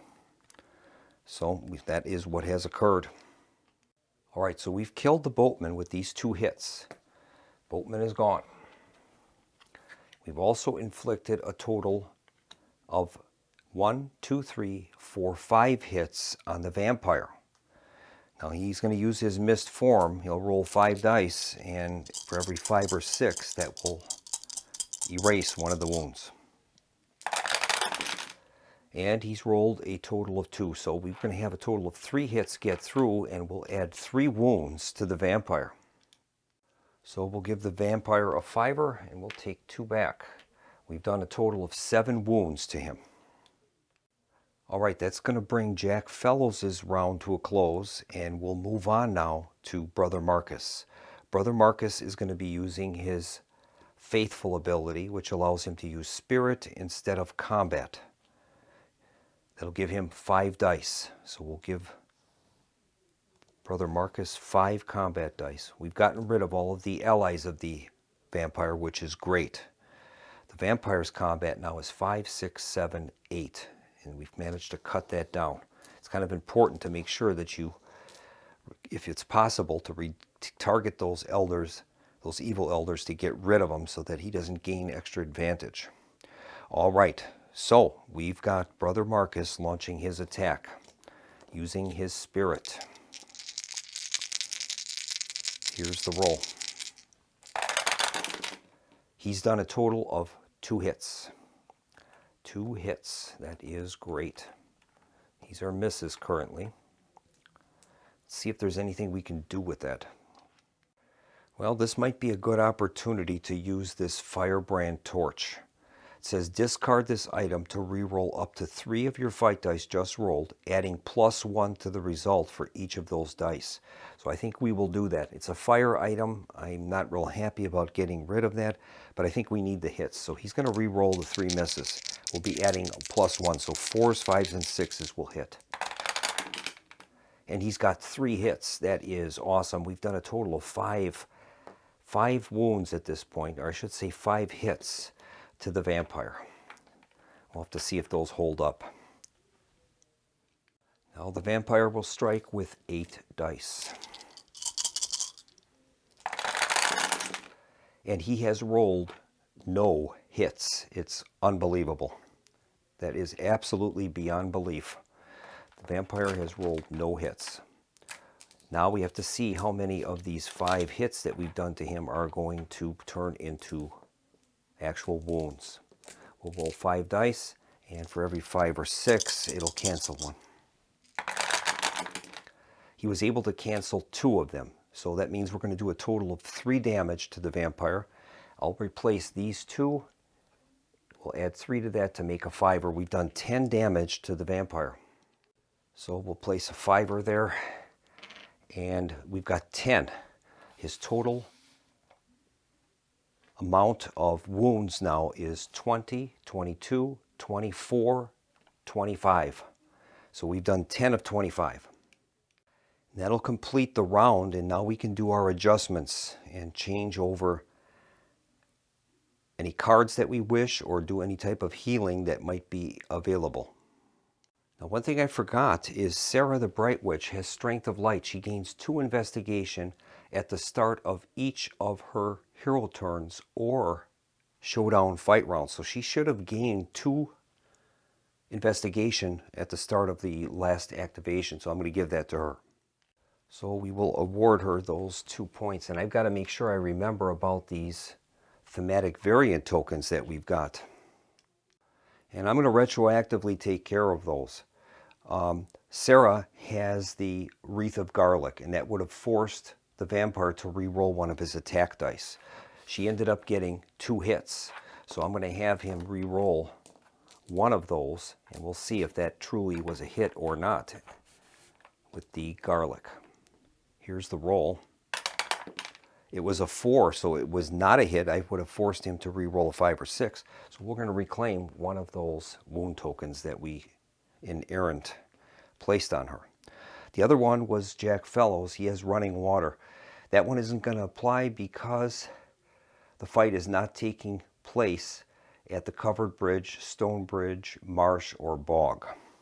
And I'm wondering if I should have included the North Dock and South Dock and Forgotten Island on that, but I did not. So that will not apply. As a matter of fact, we'll get rid of that token because it won't do us any good at this point. Now I'm going to readjust our cards. And so we'll continue, and another round will start with Blackwell. He has a combat value of 4, 5, 6, 7, 8. 8 dice. So we'll place 8 combat dice in his pool. The vampire also has a combat value of 8. 2, 4, 6, 8. So that's the dice pool. And we'll begin with Blackwell's attack.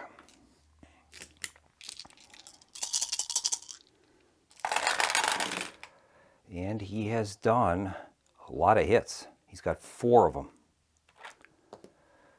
Okay, 2, 4. These are misses at this point. All right. Now let's see what he's got here. He's got that skilled hand. He hasn't used that yet. So that would allow him to re-roll any die that he has just rolled. And we might end up using that. He can do that once per game round, or once per showdown fight round, so he might as well use it. So we'll re-roll one of these missed dice. Okay. That's a miss. All right, so he's got 4 hits at this point. Now the vampire will strike with 8 dice. The vampire has done 2 hits. 2 hits. All right. So at this point, that's what we've got. Now Blackwell has this Know Thine Enemy. He may discard an event card to gain +2 fight dice for 1 attack, or to prevent a wound to himself. So we could discard 2 cards that we don't want to use, or at least 1 card, and we'll prevent one of the wounds. And I'm going to do that. He's going to use this blood transfusion card in connection with his Know Thine Enemy. That will cancel one of the hits. So we'll cancel that one. So that is where we're at right now.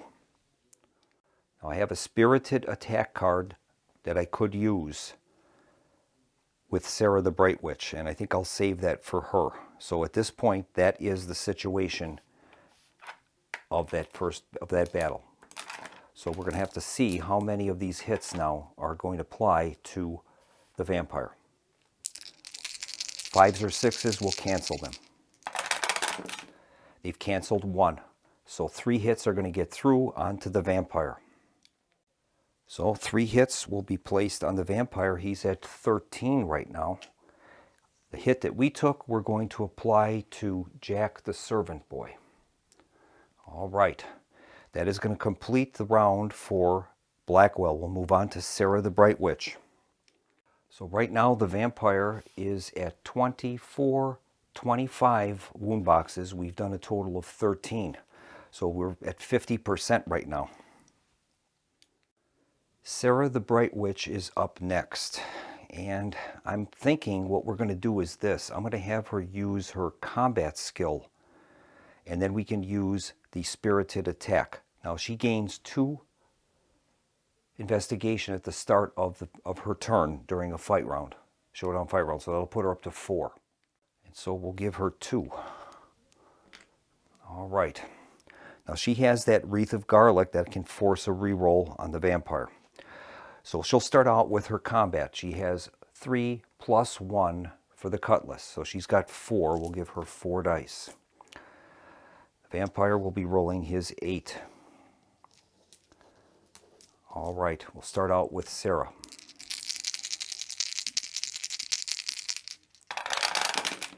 She's done 3 hits. That is unbelievable. 3 hits. That is awesome. All right. At this point, the vampire is going to roll his dice.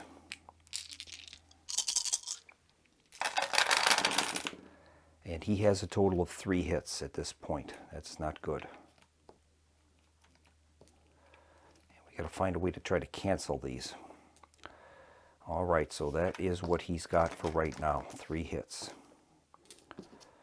Okay. Let's see what we can do.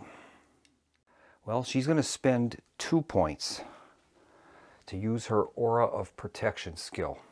She can pay 2 investigation at any time to prevent a wound to herself on a d6 of 3+. So let's see if we can cancel one of those. She rolled a 4, and that's enough. So we've canceled one of the hits. That's awesome. Let's see what we can do now. Well, she's going to play the card Spirited Attack. Play on any hero. They can use their add their spirit to their combat for a fight round. Her spirit is 5, 6, 7. So that will allow us to roll 7 extra dice, and she's going to do that. Okay, here we go. 7 extra dice. And she's done only 1 hit out of that. That is just amazing. All right, so the vampire right now has inflicted 2 wounds on her. And as it looks, that's going to KO her. I don't have any cards I can play to stop that. Well, the only thing we can do is to use her Aura of Protection one more time. We can do that once per each wound. So we'll have to try it, otherwise she's going to be KO'd. So we're going to make a roll, and on a 3+, it'll cancel one of the wounds. She's rolled a 2. Well, she's going to use her Wreath of Garlic, and that's going to force the vampire to re-roll one of his dice. We'll do that. Here is the roll. And he still rolled a 6, so he's got her. He's got her. So we'll find out how many of these 4 hits that she has impacted on the vampire are going to strike. 5s and 6s will cancel them. He's canceled none of them. So she's going to do 4 damage to the vampire. So we'll place a 5 on him and take 1 back, and we've got 17 wounds on the vampire. I can't find a way to cancel these other 2 wounds, so that is going to KO Sarah the Bright Witch. We'll mark her as KO'd. All right. And I just discovered one error.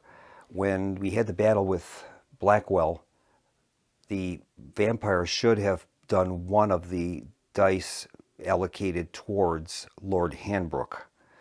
So I'm not sure how to resolve that. I guess I'm just going to have to let it go. He did do his damage against Blackwell, so we'll just leave it for that, but I've got to remember to do that. Okay, Sarah is currently now KO'd, and we'll get rid of her stuff. All right, we'll move on to the next player, and that's going to be Jack Fellows against the vampire. Jack has a combat value of 3, 4, 5, 6. Sixes are going to count as an extra hit if we can get one. So his combat pool is 6 dice. Vampire is at 8. All right. We'll launch the attack with Jack Fellows.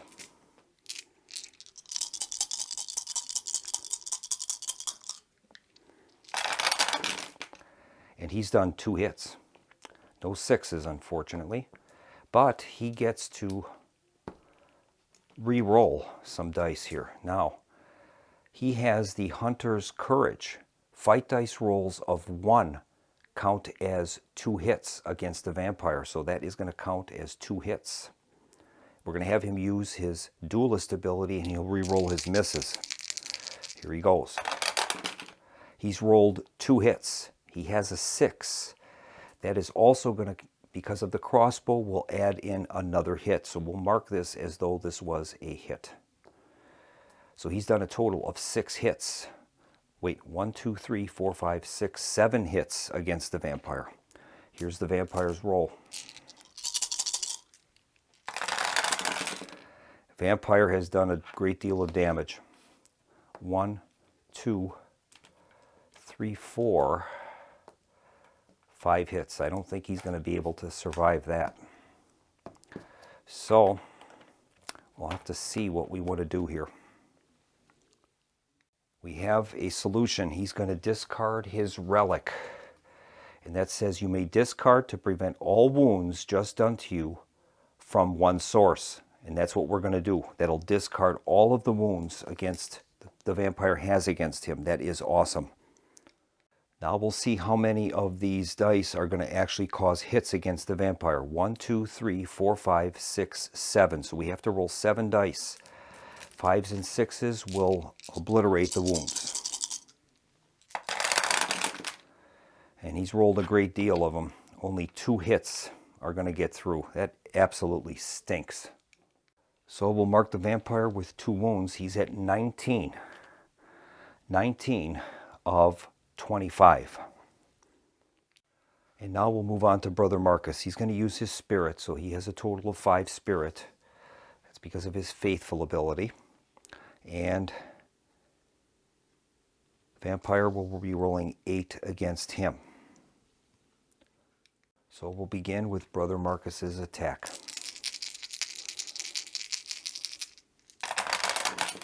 And he's done 1 hit. 1 hit. These other dice are going to be misses for the time being. And now the vampire will strike.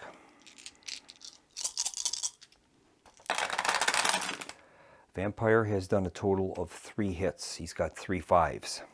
We can handle that. Okay, so we'll get those hits out. And now Brother Marcus is going to have to use, I think, some of his strength of spirit. And it says here he can pay 2 investigation. Yeah, he'll pay 2 investigation to cancel a mystery card. So we'll have him do that. He's going to attempt to cancel that growing strength card. We'll try that. He needs to get a 4+. Here's the roll. He's missed. Okay, so he's going to take 3 wounds. We'll place 1 on that card and 2 other on this one. Now we have to see if this is going to be truly a hit against the vampire or not. Anything but a 5 or 6. And of course he rolled a 6, so there's no hits. And that'll complete the round. We're going to adjust our cards, and I think... wait a minute now, we haven't done any wounds to the vampire during that strike with Brother Marcus. Yeah, If you don't do wounds, he's going to use his slips into the night ability, so he'll try to do that. We can stop him with a fire item, but we'll see if we need to use it. 4, 5, or 6, he's going to attempt to escape from the showdown. He rolled a 4, so we're going to have to get rid of a fire item of some kind in order to stop him. And I guess, let's see what we've got. A burning censer, a torch, and a vial of holy water. That's not a fire item, so we only have 2 left. I guess we'll use the burning censer, and we'll discard that to prevent him from escaping. We'll do that. So we're going to get ready for a new round. I'll see if there's any healing that we can do. And I think what we'll do is we'll transfer this vial of holy water from Blackwell to Brother Marcus, and he's going to use that. And it says here, discard at any time except during a fight round to heal 2 wounds, or fully heal if keyword holy. He's holy. So that'll fully heal him. I think that's a good use of that card. All right. And now that we've got some space in the queue, Blackwell is going to play the card, If I Could Just Reach. Take an item from any discard pile. And he's going to take the Sailor's Pistol out of the discard pile from the Lighthouse. We'll add that to his total. And now we're ready to launch our next round. Blackwell has a combat level of 4, 5, 6, 7, 8, 9. He's got a total of 9. So we've given him 9 dice. The vampire has 8. All right. Blackwell will launch his attack.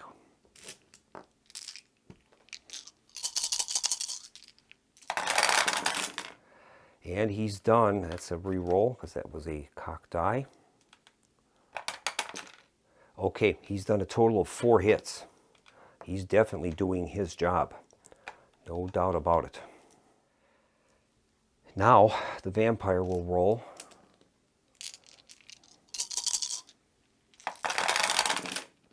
And he's rolled a total of 4 hits. Now, let's see what we can do to mitigate that. Well, we can't handle 4 wounds, so he's going to use his Know Thine Enemy ability. He can discard an event card to prevent a wound to himself. So I think what he'll do is he's going to discard 2 cards.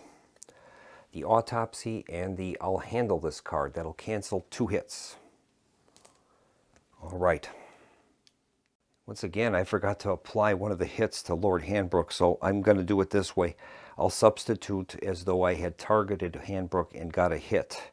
We'll use up his resolve token to prevent that. All right, so I've taken the resolve token off of Lord Handbrook. Let's see if there's anything else we can do here.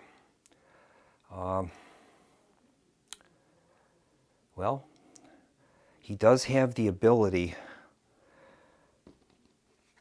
to use that Know Thy Enemy ability. He can spend, spending an event card to gain 2 extra fight dice. And I don't see any other use of it, so I think we'll do that. We'll spend the card, and he'll roll 2 extra fight dice. He's got 1 extra hit. All right, so we've done a total of 5 hits. We've got to account for 2, so we've got to take 2 damage. And we'll put 1 there and 1 there. All right. Now we have to find out how many of these 5 hits are really hits. Whoops. 2, 3, 4, 5. Okay. Here's the 5 dice. 5s and 6s will cancel.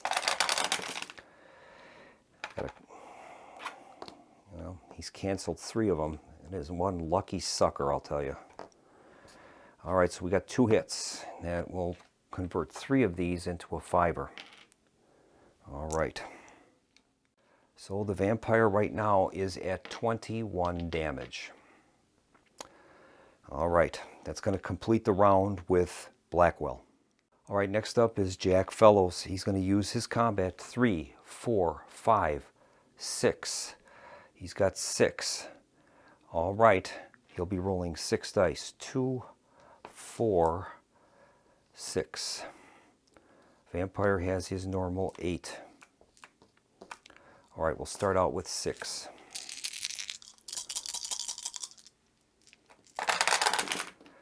He's rolled no hits. No hits. He has his duelist ability. Now, 1s are considered hits, so we'll take that out. That is considered 2 hits. He's going to use his duelist ability to re-roll all of his misses. We'll try that. Here we go. He ended up with 1 additional hit. That's it. Okay.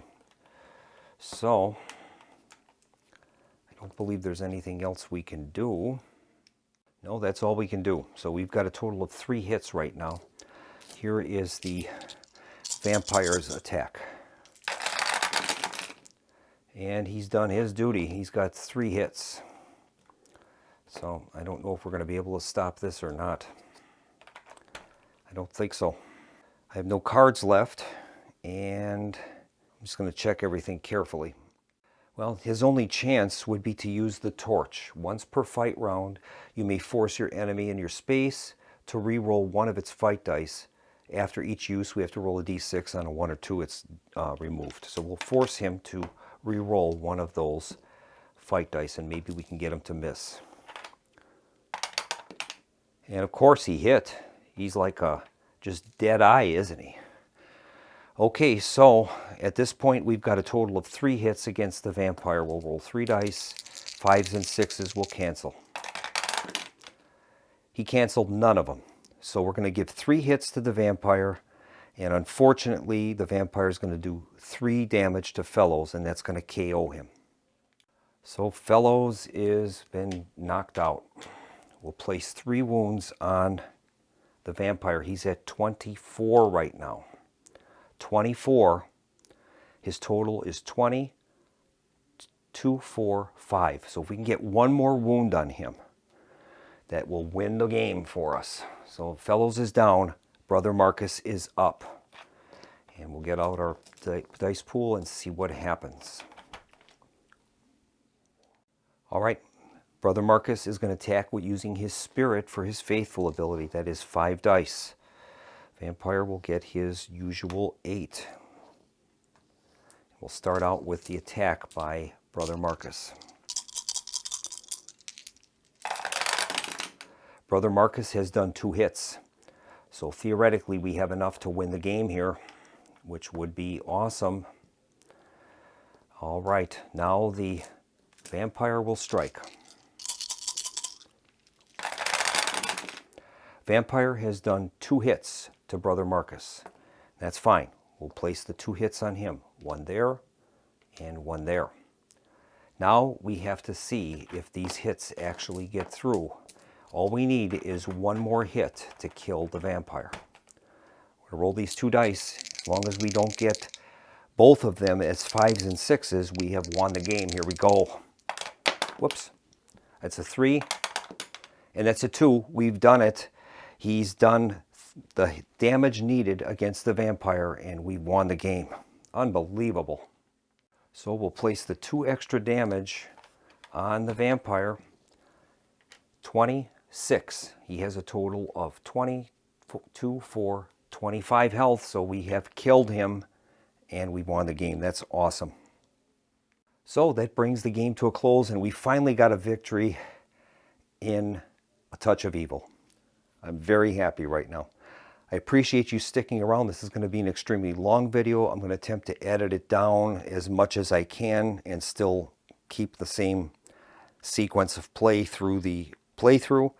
And I hope that you'll join me again at the channel for our continuing playthroughs during our 2025 autumn horror season. Thanks so much for watching, and we'll see you next time on the channel. This is Keith from the Solo Gamers Club, signing off and wishing everyone a pleasant evening.